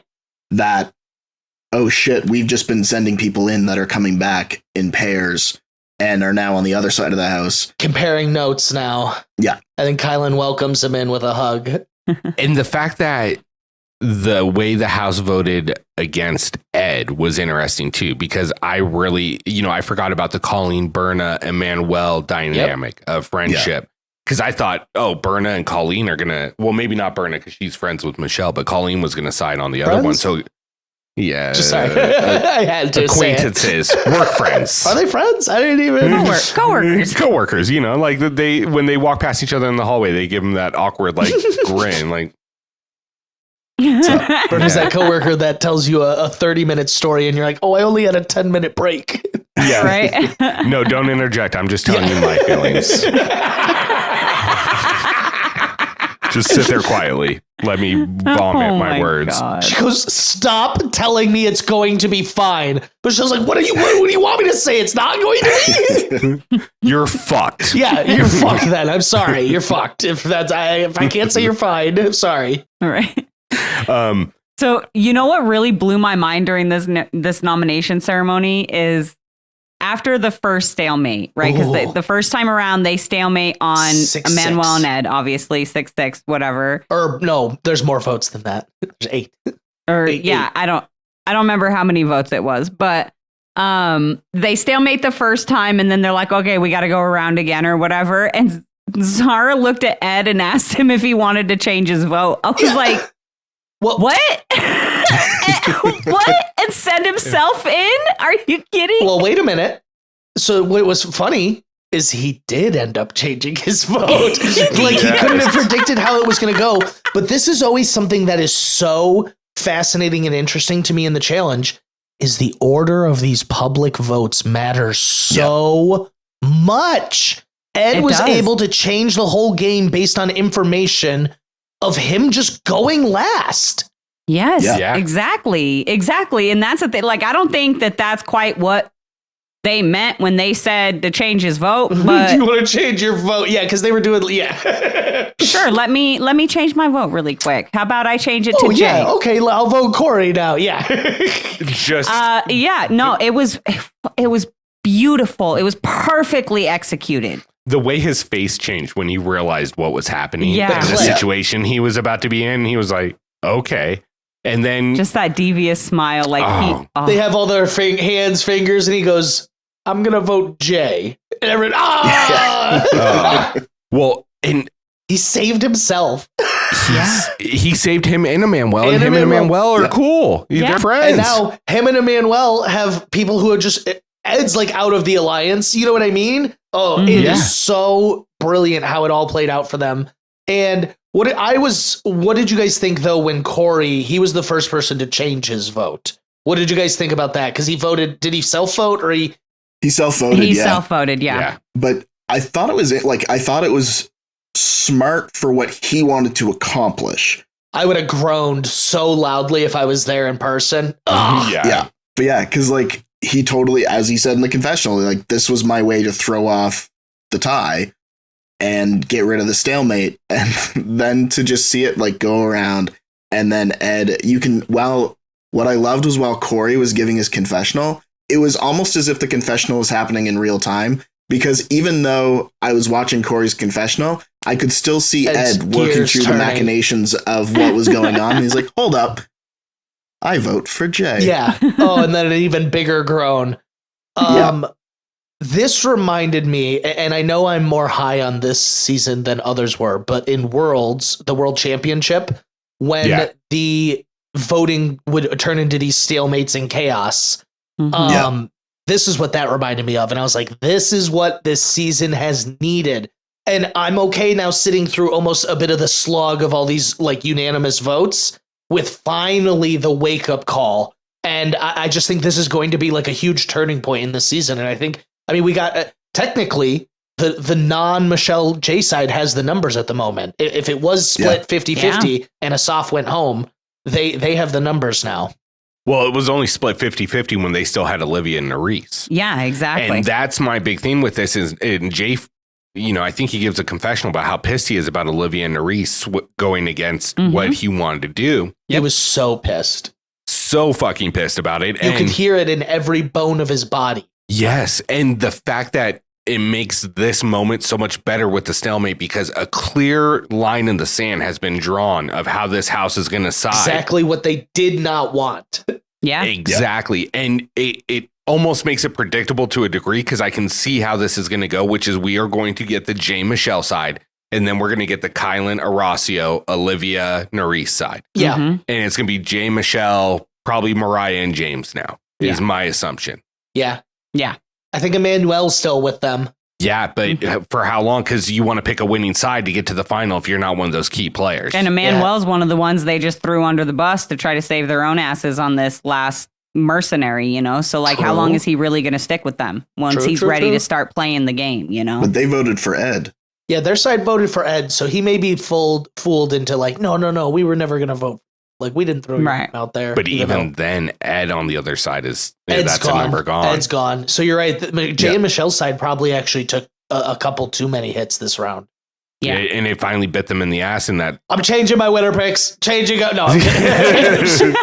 Well, and who knows? I'm excited to see what happens. That's what it's going to be fun. Yeah. That's why I'm hoping these aren't big teams deciding the one person to go in. Give me like a pair that has to decide these things. Like, I'd be okay with individual, and then they get sole pick of who goes in. Yes. I think that'd make it interesting. Like if Jay wins this next one, yes, like it's going to be interesting who he takes a shot at. Especially if they switch to like bottom, like if they switch to pairs or they switch to singles, and it's last place goes in, the person who wins sends somebody in against them, and then just wipe your hands of it. It's done. What's really interesting is the fact that we hit this deliberation and this elimination and this much shakeup at the end of chaos at the beginning of conquest. Yeah. So we're going into the last third of the game. I don't know why I had to think about that. We did the last third of the game with an entire shakeup of the house. Oh, yeah. Well, and the interesting part to me, and we talked about this earlier in the season, is that the Jay and Michelle side was, very game, social strategy heavy. Whereas, Kyle and Horacio's side was maybe not so great at like the social and strategic side, but they could compete. They were the powerhouses, right? Yeah. But when you take people like Nerys and Olivia and stuff and you move them over to the other side, you're just powering that other alliance because now they still have all their powerhouse players. But now they've got some good minds with them as well. True. So it's like, I'm really interested to see how the rest of this plays out with, because it's kind of the same on Jay and Michelle's side is they've got Corey, they've got Ed, they've got Emmanuel. So they've got some powerhouse players as well. They've got Michelle and Jay who are great at this game, socially and strategic wise. It's going to be a battle for a new champion. Yeah, like it's going to be a battle for a new champion. It's going to be a fucking cage match. No holds bars. Sunday. Conquest. We'll give you the whole seat, but you'll only need the edge. That's good. I think chaos, it was really symbolic, this vote ending the way it did. Yeah, 100%. Okay, so here's my thing with Jay and Michelle. And it's not the gameplay that's bothering me with them because I've seen other alliances run a house. So I don't mind watching that happen. What kills me with them is when shit doesn't fall their way and how they react. Yeah. Because the way Michelle, and at first just Michelle confronts Nerys, but the way Jay comes into the room after, it's like... I understand Michelle is getting lumped in with Jay, but I think their reactions are quite different, honestly. I think Michelle... Yes. She went in, she took on Cara, she won, she beat Cara Maria. Like, will do an elimination. Jay is like pooping his pants at even the prospect that he could go into an elimination here. Like you said, the first road bump he ran into, and Olivia's like, you need to calm down right now. And he's like, you calm down. And like the whole not giving Nerys a hug at the end, like he is like so petrified to go into an elimination that it is the exact opposite of what Kylan and Horacio are touting at the moment. So here's my question then. I'm wondering if Jay was just genuinely that upset and that worried about going into the elimination, or if because of all of TJ's comments, like, it's a monster, a beast coming to take you out, if he fucking knew it was CT. Because who else would it be? Who else would CT? He doesn't call Bananas a monster. No, nobody calls Bananas a monster that's a beast that's coming to take you out. There's one person who's a monster / beast. One. I totally get you. And they have the history. They have the history, and going back to the whatever that stupid daily was where they had to break into the thing. Jay had all those confessionals about how he was worried about not being safe the week that CT showed up. Yeah, you're right. Him calling him down for revenge and blah, blah, blah, blah, blah. So, like, I feel like maybe he already had it in his mind that it was CT, and it was that added stress of, oh, fuck, now I'm eligible to go against CT. Yeah. What the fuck? I would freak out too. And I'm not saying his response was appropriate because he was out of line. He did not need to come in that hot. Yeah, I think the context adds to it, though, for sure. I think that he was probably panicking. He probably assumed it was CT, and he was also, probably he's panicking. like, why wouldn't CT pick me? Is probably what he's thinking. Yeah. It makes the most sense. It makes does, the most sense. And you know what? I know we're skipping ahead just a little here. What did you guys think about CT when he said, Jay, you know what? We could come down here for round 2. He goes, nah, you beat me straight up. What did you guys think about that? Dude, I loved it. I said it last week. I didn't think that CT had necessarily any score to settle with Jay. Yeah. Because he sent him into elimination, followed him into elimination, and then got sent home as a result when he initially went in because he thought Jay was an easy skull. Yeah. And he had won that daily. Yeah. Yep. Yeah. CT did it himself. Yeah. Exactly. No, I actually really liked that, honestly. And I know like a lot of people were upset about it, and a lot of the fans were really hoping CT would call Jay out. But I respect that he did what he did. CT doesn't create fake drama and fake beef. If he's not actually feeling someone, you'll know. But he's like, I don't hold any ill will against Jay. What did he do to me? He beat me in an elimination that he needed to survive in. Like, kudos to him. 100%. I respect that. He's not sitting there like some of these other challengers that were like, well, you beat me, so now it's like, yeah, but you did that. You put him in that position. Exactly. 100%, and then put you in that position. Yeah, exactly. Yeah, like you made the double decision to put him there and then you there. Yeah. So I do want to go back real quick. Did you guys notice the fucking bruises on Olivia's arms? Yes.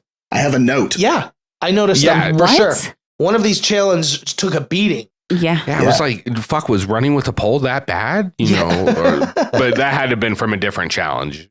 Probably the one where they're holding themselves up in that water tank is what I'm assuming. Oh, you know what? I don't know if this is too behind the scenes, and you can cut it out if you know. But I also heard this is the first season they filmed every single confessional after the season was filmed. So I believe that very much so, but Olivia has made remarks that you can see here the grow out in her hair in individual confessionals. Oh, okay. All right. Well, then that makes sense. I read that somewhere. I don't remember where, so I can't like cite it. But as I've been watching, I've been noticing that I'm pretty sure that to be the case. It looks like. I think that they might have done less. I think, normally they do them periodically, like as the show's going on. Maybe they did like a halfway point one and then like another. Yeah, I think they did more like check-ins with them partially throughout the season. Maybe that's what it is instead of. But normally they do confessionals like every day. Well, yeah, and I think also like since USA, they've been getting them to wear the same outfit when they do confessionals. That's what I'm falling for. Then I'm like, they're always wearing the same outfit. Well, no, I made a big argument about it about 3 weeks ago, and then I saw different things. Yeah, the very next episode. Well, and Katie pointed it out. She was pointing out like small little things like you can notice, like their hair's all like usually the same, but like sometimes there'll be a ring, like a curl in like a different spot. Or I need those eagle eyes. I see the purple shirt with Kylan, and I'm like, it's the same shirt. Yeah. Or Jay's yellow one. Yellow yeah, shirt. his hair looking disheveled under the hat. Always. You know what I mean? Always. Norisa's pink top. I'm like, I've seen that. Just before we bounce too far away from Jay's like reaction to everything too, the only other thing that I wanted to mention, in addition to like exactly what you said about CT, like I would be absolutely shitting myself if I knew that CT was coming in. I knew that I wasn't safe. Yeah. And we just had that deliberation. But also, like, we're seeing it episode by episode, week by week. But for him, this is like straight time. And his absolute best friend outside of the house is actually in the house with him and then gets called down. And like, I like Asaf, but I didn't like his chances against CT the second that he got called down. Like, Jay knew what was happening. He and took Jay it like knew that there's. He took it like a champ, though, Asaf. He did. Oh, totally. I fucking like major props to Asaf for just being like, cool. If I'm going out, I'm going out against the absolute best. Yes. New generation. Yeah, exactly. He's the new generation. But I don't agree with the level that he went in at with his reaction to it. But I do feel that it was genuine, a mix of like, I just lost Asaf. I almost went in against CT. The entire house has shifted and I am now at the bottom of it. And now you're trying to give me a hug and pat my shoulder at the same time. Yeah, no, I disagree. I think that if Kylan or Horacio goes home last week and Nerys has that reaction to Jay, it's a big fucking deal, and Nerys is out the next week. Oh, yeah. Like, if 100%. And that's my opinion. And I know you like Jay, and I'm not saying you're giving him the benefit of the doubt. I like Jay too. But I mean, I like Jay. I don't like the way he's playing this season at all. I think it's very hypocritical the way he deals with every fucking situation, including the opportunity for him to go in. It's a big deal that Nerys and Olivia voted one way to put him at risk, but he's been putting their number ones at risk all fucking season long. Yeah. He's been gaslighting people about their friendship. Like, I don't feel bad for him at all. This is a game you want to play, then this is the game you get dealt. I just wish there was a little more ownership over it. It is all I would be looking for. And maybe that's it. If it's the lack of accountability. So I'm like, no, then the karma gods will serve you. Exactly. Yeah. I feel like if you play a dangerous game, sometimes this is what happens. And so this is what happens. Yeah. You just need to take the lumps as they come. I'm okay having an emotional reaction in the moment, but he's like, I don't know how to, it's very like sour grapes almost. Like, dude, you've been running things for so long. Like, the first week things don't go your way. Like, you can compose your, act like you've been here before a little. Yeah. And that's what I'm referring to is his reaction in the moment, not necessarily how it would have gone out, like how it would have played out if it happened last week with Horacio or Kylan with Nerys. Just like his outburst in that moment with all of those factors.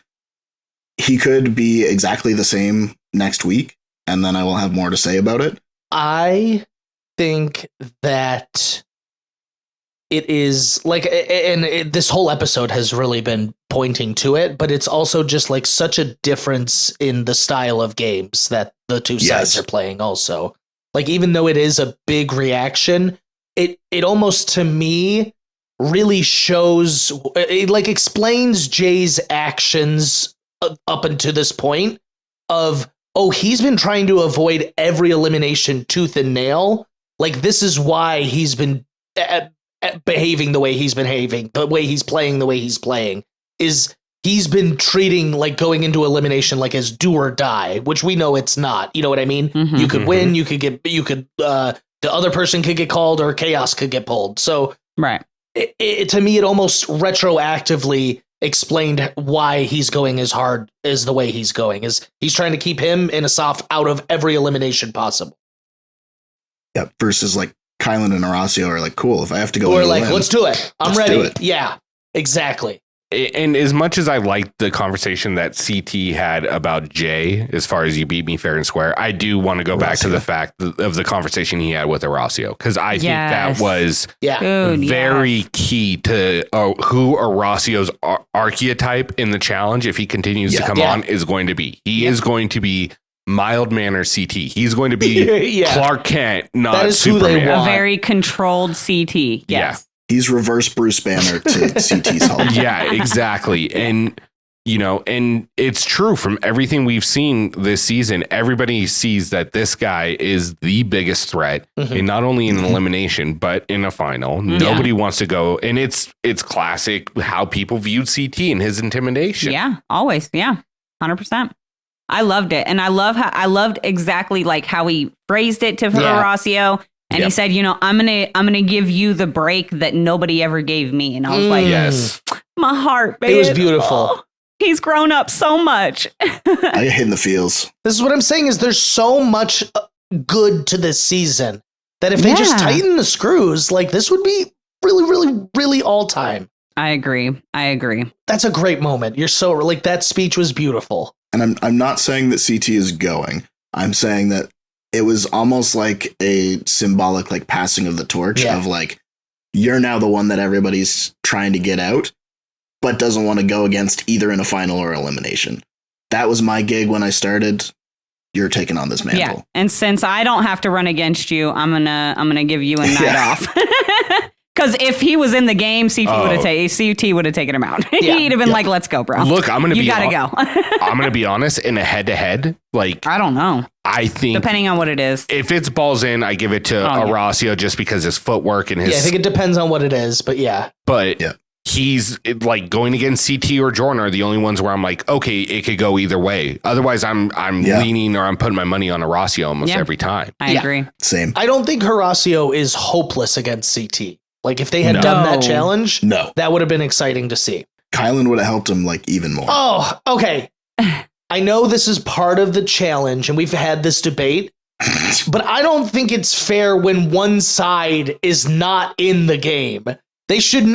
Now it's the whole house versus CT, essentially. You know what I mean? He's going to take their 10 grand. Horacio was rooting for CT the whole time. Horacio was. Yeah, that is funny. That is funny. For CT. It's just so against the spirit. They're like, we can't let this guy take 10 grand. Help, help, help, Laurel. They're like, do the pegs. No, you got this, Raven. No, that's wrong. Yeah, man, Horacio was like, fuck that 10K. That was pretty I'm funny. thinking about future seasons. I'm thinking about season 40, me and CT. Go. Oh, I loved when CT goes, I'm seeing what I got to do for season 40. And CJ starts dying laughing. That was hilarious. He was like, oh, didn't expect him to say that. Yeah, he did not expect him to say that at all. Well, I mean, let's be honest. Not like the challenges are going to be like whatever season you want to be on. I know. You don't even have to really ask. We'll ask for you. So I'm curious, what did you guys think about CT's reasoning for picking us off by saying it was just because that was the only person he didn't know? I kind of feel like somebody was up in the crowd being like, this move, like, you know, it was fucking, yeah. Get this guy. Probably remembers him from Total Madness. Knew he was Jay's Probably friend. Doesn't. No, he doesn't. Yeah. Could you imagine if he was I was like... curious because I was like, wasn't like he was there when Soph was okay. When he said you're bigger than before, I was like, oh, good, he remembers. I got to put this out there real quick. What happens if like CT was like a big Survivor fan and he's like, you know what? I'm not going to go after Jay. I'm going to take out his best friend.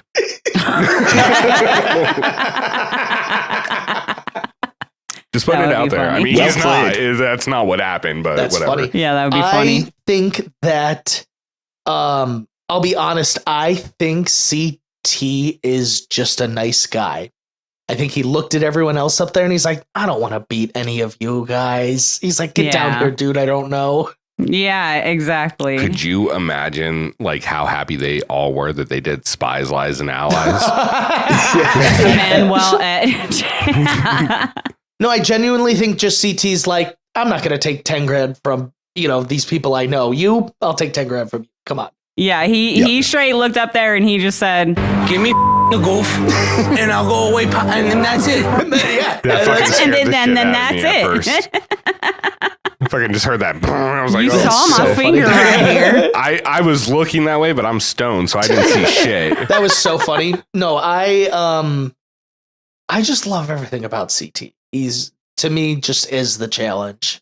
I already loved CT, and even just that small portion of the episode made me love him even more.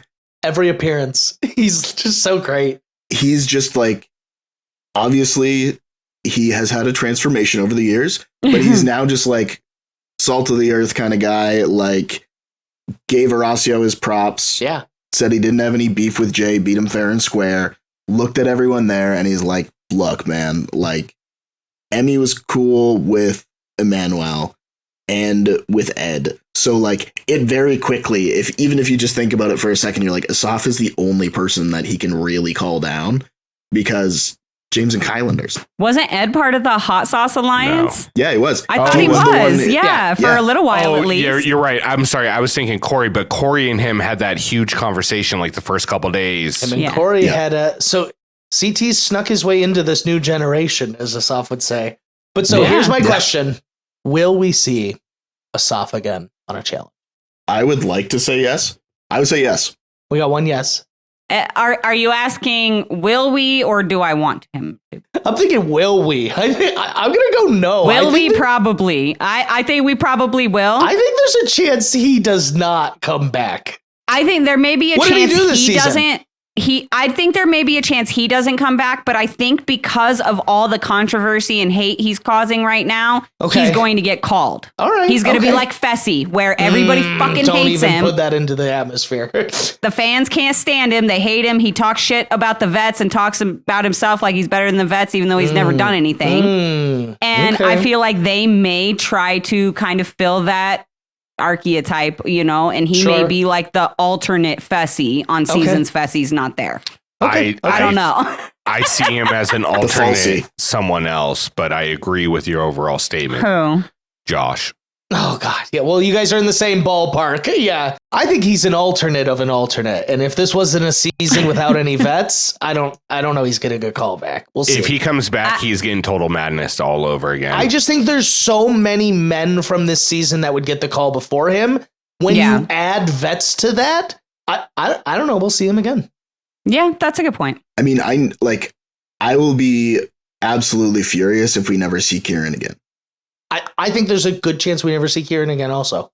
I would love to see him again, but I feel like... I like Kieran. Yeah, no, I'm for it. I'm not... This is no disrespect to them. I'm just talking logistics, I guess, more than anything. He's the only one who actually did an elimination against a vet. I feel like he's going to get like the Kells treatment. Like we're not going to see him again. I love Kells. Even though we love him, we're not going to see him again. I have a better question. What about Berna? I hope we never see Berna again. Sorry. Only if there's a season like this where people are hooking up and she can play the hall monitor again. What the fuck, Mom? Oh my God. To quote the challenge historian, let people fuck. Yeah. That was iconic. I got to put that on. Berna's going to start taking drinks out of people's hands. She's going to be like, no, you've had enough. Like, that's what's coming next from Berna. Get to bed. Bed. It's bedtime. Jesus. And the whole thing with Michelle, I almost don't understand it. I'm like, did I miss something? Like, I don't... Weird.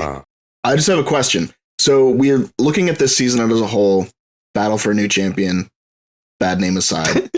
If you're to take 3 guys, 3 girls that are coming, that you would put in the roster. Like regularly. Maybe not like every season like they have been, but like in the rotation. Yeah. I can go if you guys aren't ready. Oh, I got it. Oh, I've got mine. Yeah, I'm ready. All right, guys. Jay, Horacio, Kylan. That's great. Great picks. Yep. That's okay. That works. What are yours? Well, give me your counter. She goes, that's fine. I guess that's a list. Give me your counter list then. And let me... That was great. Let me... I didn't mean to... Good job. Do you want this star? Yeah. Oh, that's a really great picture. I'm going to put it right here on the fridge. I think her list is going to be so similar, I feel like, too. What is your list? It's going to be the same fucking people. No, look, and not that, here's my thing. Not that I don't love Jay and not that I don't want to see Jay back, because I do. I am just if I'm going off how I'm feeling at this moment, I am feeling Ed way more, and I would love to see Ed, Horacio, and Kyland. I want to see. Boom. I want to see them. Honorable mention to Manuel. I know we haven't gotten a lot of screen time. We just haven't gotten a lot from him, so it's hard to, you know. Yeah. Yeah, that's a list. So I am going to I'm going a little bit different because I fully expect that they don't need my vote to come back of Kyland, Horacio, and Jay. Not to poo-poo your list, but just because I figured that they're coming back anyway. I would like to see Ed, Emmanuel, and Corey come back. There you go. Good picks. Nice. This is what I'm saying is And Kieran. I think there's a lot of people you could pick from this season, and there's not a wrong answer. So I am going to leave Horacio off my list, but it's actually because I think he's already a staple, if that makes sense. I think That's fair. he earned that so quickly, almost, in my opinion. So I am going to go Ed, I'm going to go Kyland, and I am going to go Jay. I think that Jay is bringing, love it or hate it, he's bringing some to the challenge that's needed. If we take Jay off the table, since this is his third season, fourth season, fourth, I think. Yeah, then I'm putting Corey and still leaving Emmanuel as my honorable. Yeah. Sure. I think if we take Jay out, I would throw in probably actually Corey over Emmanuel. And I'll put Kieran as my alternate as well on that. For the women. Yeah, this I think is exciting. This is where it's going to be a little more tough, I think. Are we assuming that Michelle is already like a foregone conclusion because of how many seasons she's done? Yeah, let's do that. Let's count her then, because she would be on my list. Yeah. Yeah. So then it's Olivia, Nerys, Raven. Oh, okay. Olivia, Nerys, Raven. Okay, good picks. Yeah. But I also feel kind of similar to Olivia as we were talking about with Horacio. Like she's almost a foregone conclusion. She's earned even Nerys at this point. Yeah. Like I feel that those like that Michelle, Nerys, and Olivia are like in. I'm just taking the low hanging fruit. That's all. That's fine. That's totally fair. I'm gonna go Raven, Nerys, and I'm gonna throw Zara in there. I would fucking love to see Zara become a mainstay. If she could get those confessionals up, I agree. Yeah. Just, some practice. Start working in the mirror. It's not a bad. Yeah, that's not a bad pick at all. I'm going to be two are obvious. One is probably controversial, but I don't care. So Zara, Raven, and then I still want to see Jessica back. Oh, okay. I like Jessica as a person, but like you break rule number 1, you get to stay home forever. Forever. No soup for you. Forever. Unless you're Horacio. He's the only one that can nominate himself. That I'm okay with. Half the cast nominated themselves this season. Yeah, well, then half this cast can stay fucking gone too.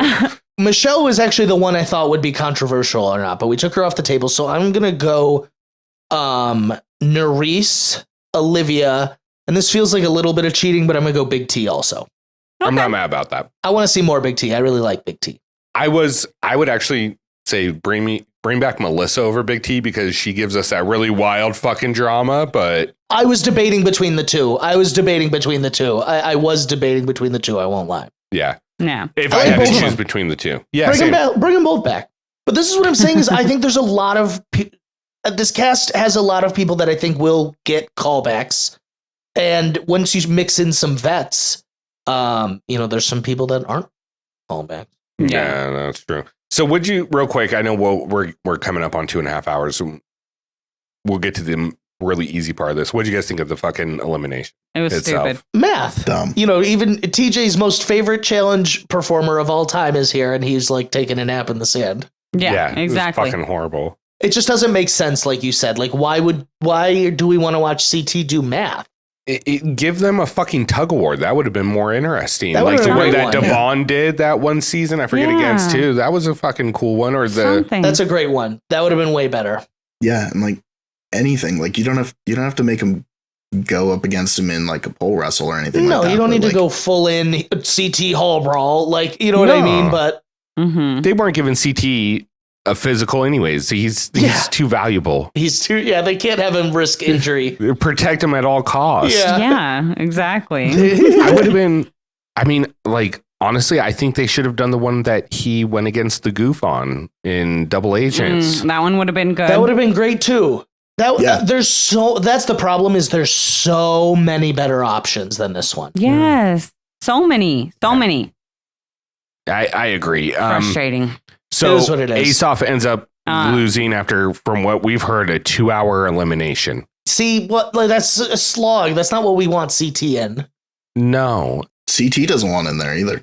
We literally have nothing to say about the fucking elimination because there was nothing to say about the eliminate. Like, what do we don't know who was in the lead, who don't know was Asaf doesn't know We what don't know prime shit. numbers are, but that's fine. Prime numbers are complicated. Yeah, that's that's It's all fine. right. It's fine, but I do gotta say, I think probably one of my favorite parts of this whole like elimination part is, I loved the part with Horacio. I loved the way he called out Asaf. I loved how he handled the whole situation. But what I really, really loved the most was like, and we've talked about this last week, was, every time the champs leave, they always like leave with like a piece of advice or like some stupid shit, right? Like, again, like a passing of the torch. Yeah. But I loved CT's. Like, I loved the way he like talked to them, and he was like, look, don't forget to have fun with the game too. Like, and I think that is a lot of, that's a lot of what is also missing lately is that, and maybe it is happening and it's production not showing us, but it just doesn't feel like the cast is having fun while they're there. Like, I totally agree. Everything is just game overload all the time. Like, yes. Battle of the X's 3, I say no one's having any fun there. It makes the season not fun.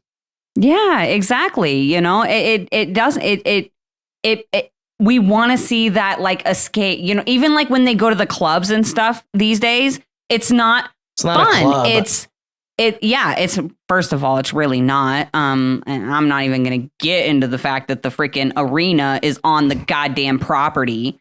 Oh, that is annoying. It's so stupid. Well, and somebody pointed out earlier, they're like, well, maybe that's, why they're not doing certain eliminations because they don't want them to see it. COVID season, it feels like. But anyway, so I really loved that, like, he told them, because like I said, I feel like that's a lot of like what's missing from the actual like house part is we don't see anything fun anymore. I totally get that. And that's the problem with the format too, is because it's battle for a new champion and because everybody knows how much is at stake as far as like wanting to make a name for themselves in the show. Yeah. And again, it could be production, like you said, Karina, but I feel like they're not having as much fun with it because the stakes are so fucking high. And like, I get it's a game, but like, this is something that they're committed to and they're working hard for and they're training for in the off season. And then you get told there's no vets this season. It's all about you guys. One of you is going to win. Yeah. There's an extra layer of seriousness. Yeah. I mean, you know what kind of kills me though is I just feel like they made a lot of fucking mistakes not on who they put in against these mercenaries. Except for when the chaos was happening. And then the loss of the good eliminations is the one downside I have on the season. Otherwise, I think it's stellar. Absolutely stellar thus far. Yeah. Yeah, I agree. Like I said, just a few things you need to tighten up, and this could be, one of my favorite seasons. I think there's a lot of pros, and I think there's a lot of things they listen to. Like I said, the new cast is a good balance of like, they're not throwing 20 unknown people in there. But I will say, after watching this season, I want Fresh Meat 3. Yes. I honestly, agree. they should have called this Fresh Meat. They should have done this as a Fresh Meat 3 type deal. I think it would have been really fun. And maybe don't name it Fresh Meat, but they could have been like pair an old school person with a new school person. I mean, low-key, I think that's what we're getting for season 40. Oh, that's exciting. Oh, I would have liked to see the world situation where like they compete do to, like they compete and then based on their order, they pick their vets. Ooh. No, wait. I want the vets to Or pick flip it. I want the vets to pick the newbies. I want the vets to pick the newbies. Yeah, I want CT to get Horacio. No, it would be. I guess I was But picturing it'd be mixed gendered, but yeah, Yeah, guy, girl. Yeah, well, if that's the case, then he can take Nerys, and then their defaulted alliance. I almost want to see like Horacio paired with like fucking Kara or Tori, and then Nerys That'd be fun. fucking paired with, oh God, I don't know, Yeah. Jordan. Yeah, that'd be great. I would co-sign the Kara and Horacio. I think that would be like the weirdest team that nobody would expect to be able to like get out of their own way necessarily. But I also think that they would do like fucking exceptional. Yeah, 100%. Agree. So I guess the last thing I want to bring up, and then we're going to close this out. And the only reason I'm bringing this up because it wouldn't matter if anyone else said it, but because CT said it, it fucking matters. Where he goes, I need to see if I still got it for season 40. Yeah. And then at the end of the elimination where he tells TJ, I'll see you soon, TJ. Yeah. You know, kind of foreshadowing him being on season 40. Do you think he's actually going to be there? Yeah. Yeah. I don't think they have a season 40 without CT. I think he knows already. I think the reason TJ laughed is because he knows CT's going to be there and he's not supposed to be saying that probably. I agree. But TJ does that shit all the time. TJ is like the king of dropping challenge spoilers. If you guys like really pay attention to like his interviews and like he's always spoiling his social stuff. media and little stuff like that, he's always spoiling shit he's not supposed to. I'm like, oh, it's so funny too. Like, what are they gonna do? Yeah, They're gonna fire TJ? It's fucking TJ Lavin. Like, that is so funny. Yeah. You know, I love it. No, I definitely think CT is going to be back for 40, but I think if it's not his last season, it is very close to his last season. If you're going to retire on a season, though, I do feel like that's an epic go out. But to be 100% honest, like he's going to be on 40 and I'm so very excited to see him. But I think it's silly that he doesn't just retire as a champion, as a double time back-to-back champion. Yeah. Fucking just retire on top, bro. That's Tom Brady switching teams. Watch him film this one in fucking Thailand.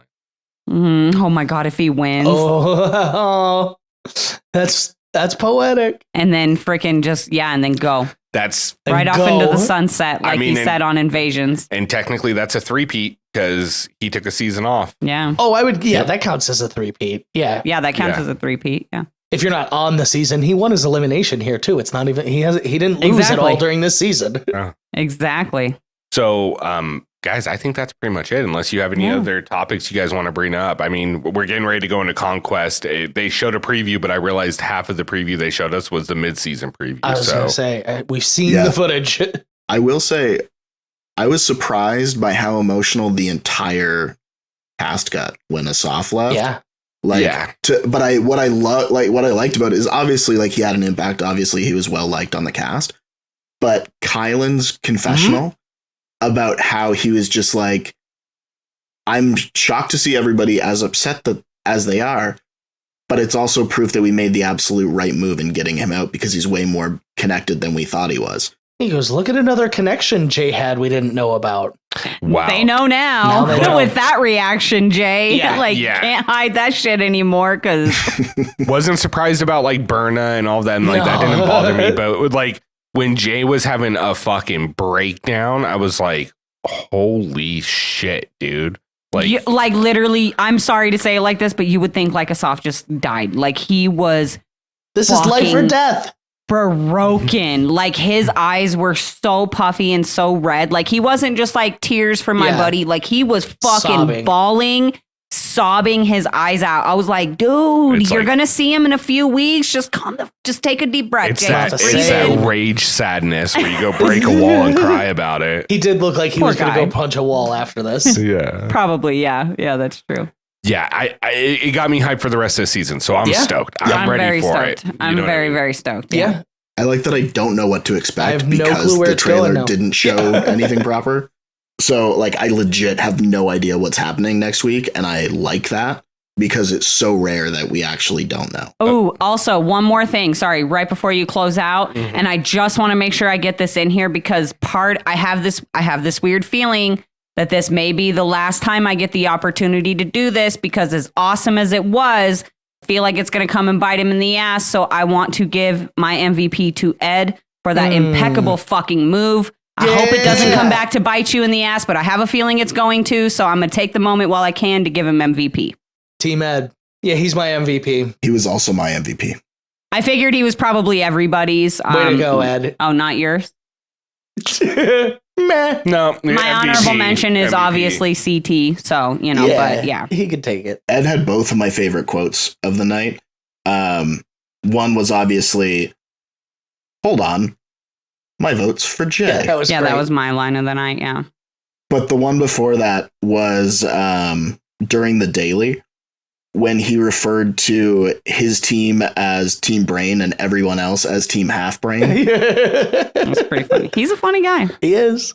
Yeah. I don't know. I was just waiting for like CT to come in and say like, from the Drake song, like, who the fuck are y'all? Yeah. Or like when he said this on Spies Lies. I'm nervous. Okay, I'm hiding because I'm nervous. I don't know what's going on. I don't know these people. I don't know these I don't people. know those people. I don't know any of these people. But I don't really have a line of a night, but solid episode. I'd give it an A. Yeah. Yeah. No, it was fun. Actually, you know what? I'd take that back. That's over exaggerating. I'm giving it a B minus. I thought you said I'll give it You an go from A. A to B minus? That's a big jump. Well, huh? yeah, it is, but the elimination, once I start thinking about like what the elimination that I didn't like the daily, I'll give it an A minus. B minus, I think is mine right in there. We'll go with a B. I'll give it an A. I was just to be different. I was just so hyped up about CT. I Like know. I just fucking A. It's not an A episode. Just take the hype that was there and then leave the rest. Yeah, just keep that hype going. It's tease CT for the He rest said of the season season. 40 twice. Yeah. And he's knocking the rust off, guys. Oh shit. Well, I think that pretty much closes us out for this episode of the Trash Talk Roundtable. Alex, we want to thank you so much for coming on. Oh. We really do appreciate it. It's been too long. I'm glad to be I know. back. Well, This was a nice break. I needed it, if I'm being honest. Yeah. Not from From you us? guys. No, not from you guys, from the show. I needed some time off. It's been nice. I normally watch it week by week, but it's this season I have been like missing a couple episodes and then I'll catch up. Missing a couple Right. episodes. And I think it's actually been adding to my enjoyment. Well, if what Kara's dropping on Instagram is accurate, you're not going to get a break after this No season. breaks for us. Woo! No That's breaks. okay. It's a new For year. what's coming, I'm all right with it. Yeah. Yeah, we've been waiting too long. All right. Good. No, thank you for having me. Always a pleasure. Yeah. And a good talk as always. Always. And if you guys Absolutely. have not yet, go check out Alex's podcast, Two Dudes Watch Cartoons. Got that right for you this time. Beautifully. Thank you. He's been practicing. I looked it up twice I before. can tell. It was great. It was so smooth too. I couldn't even tell. I like that the bar is so low. It's like you said all the words correctly. Congratulations. You are a god. Yeah.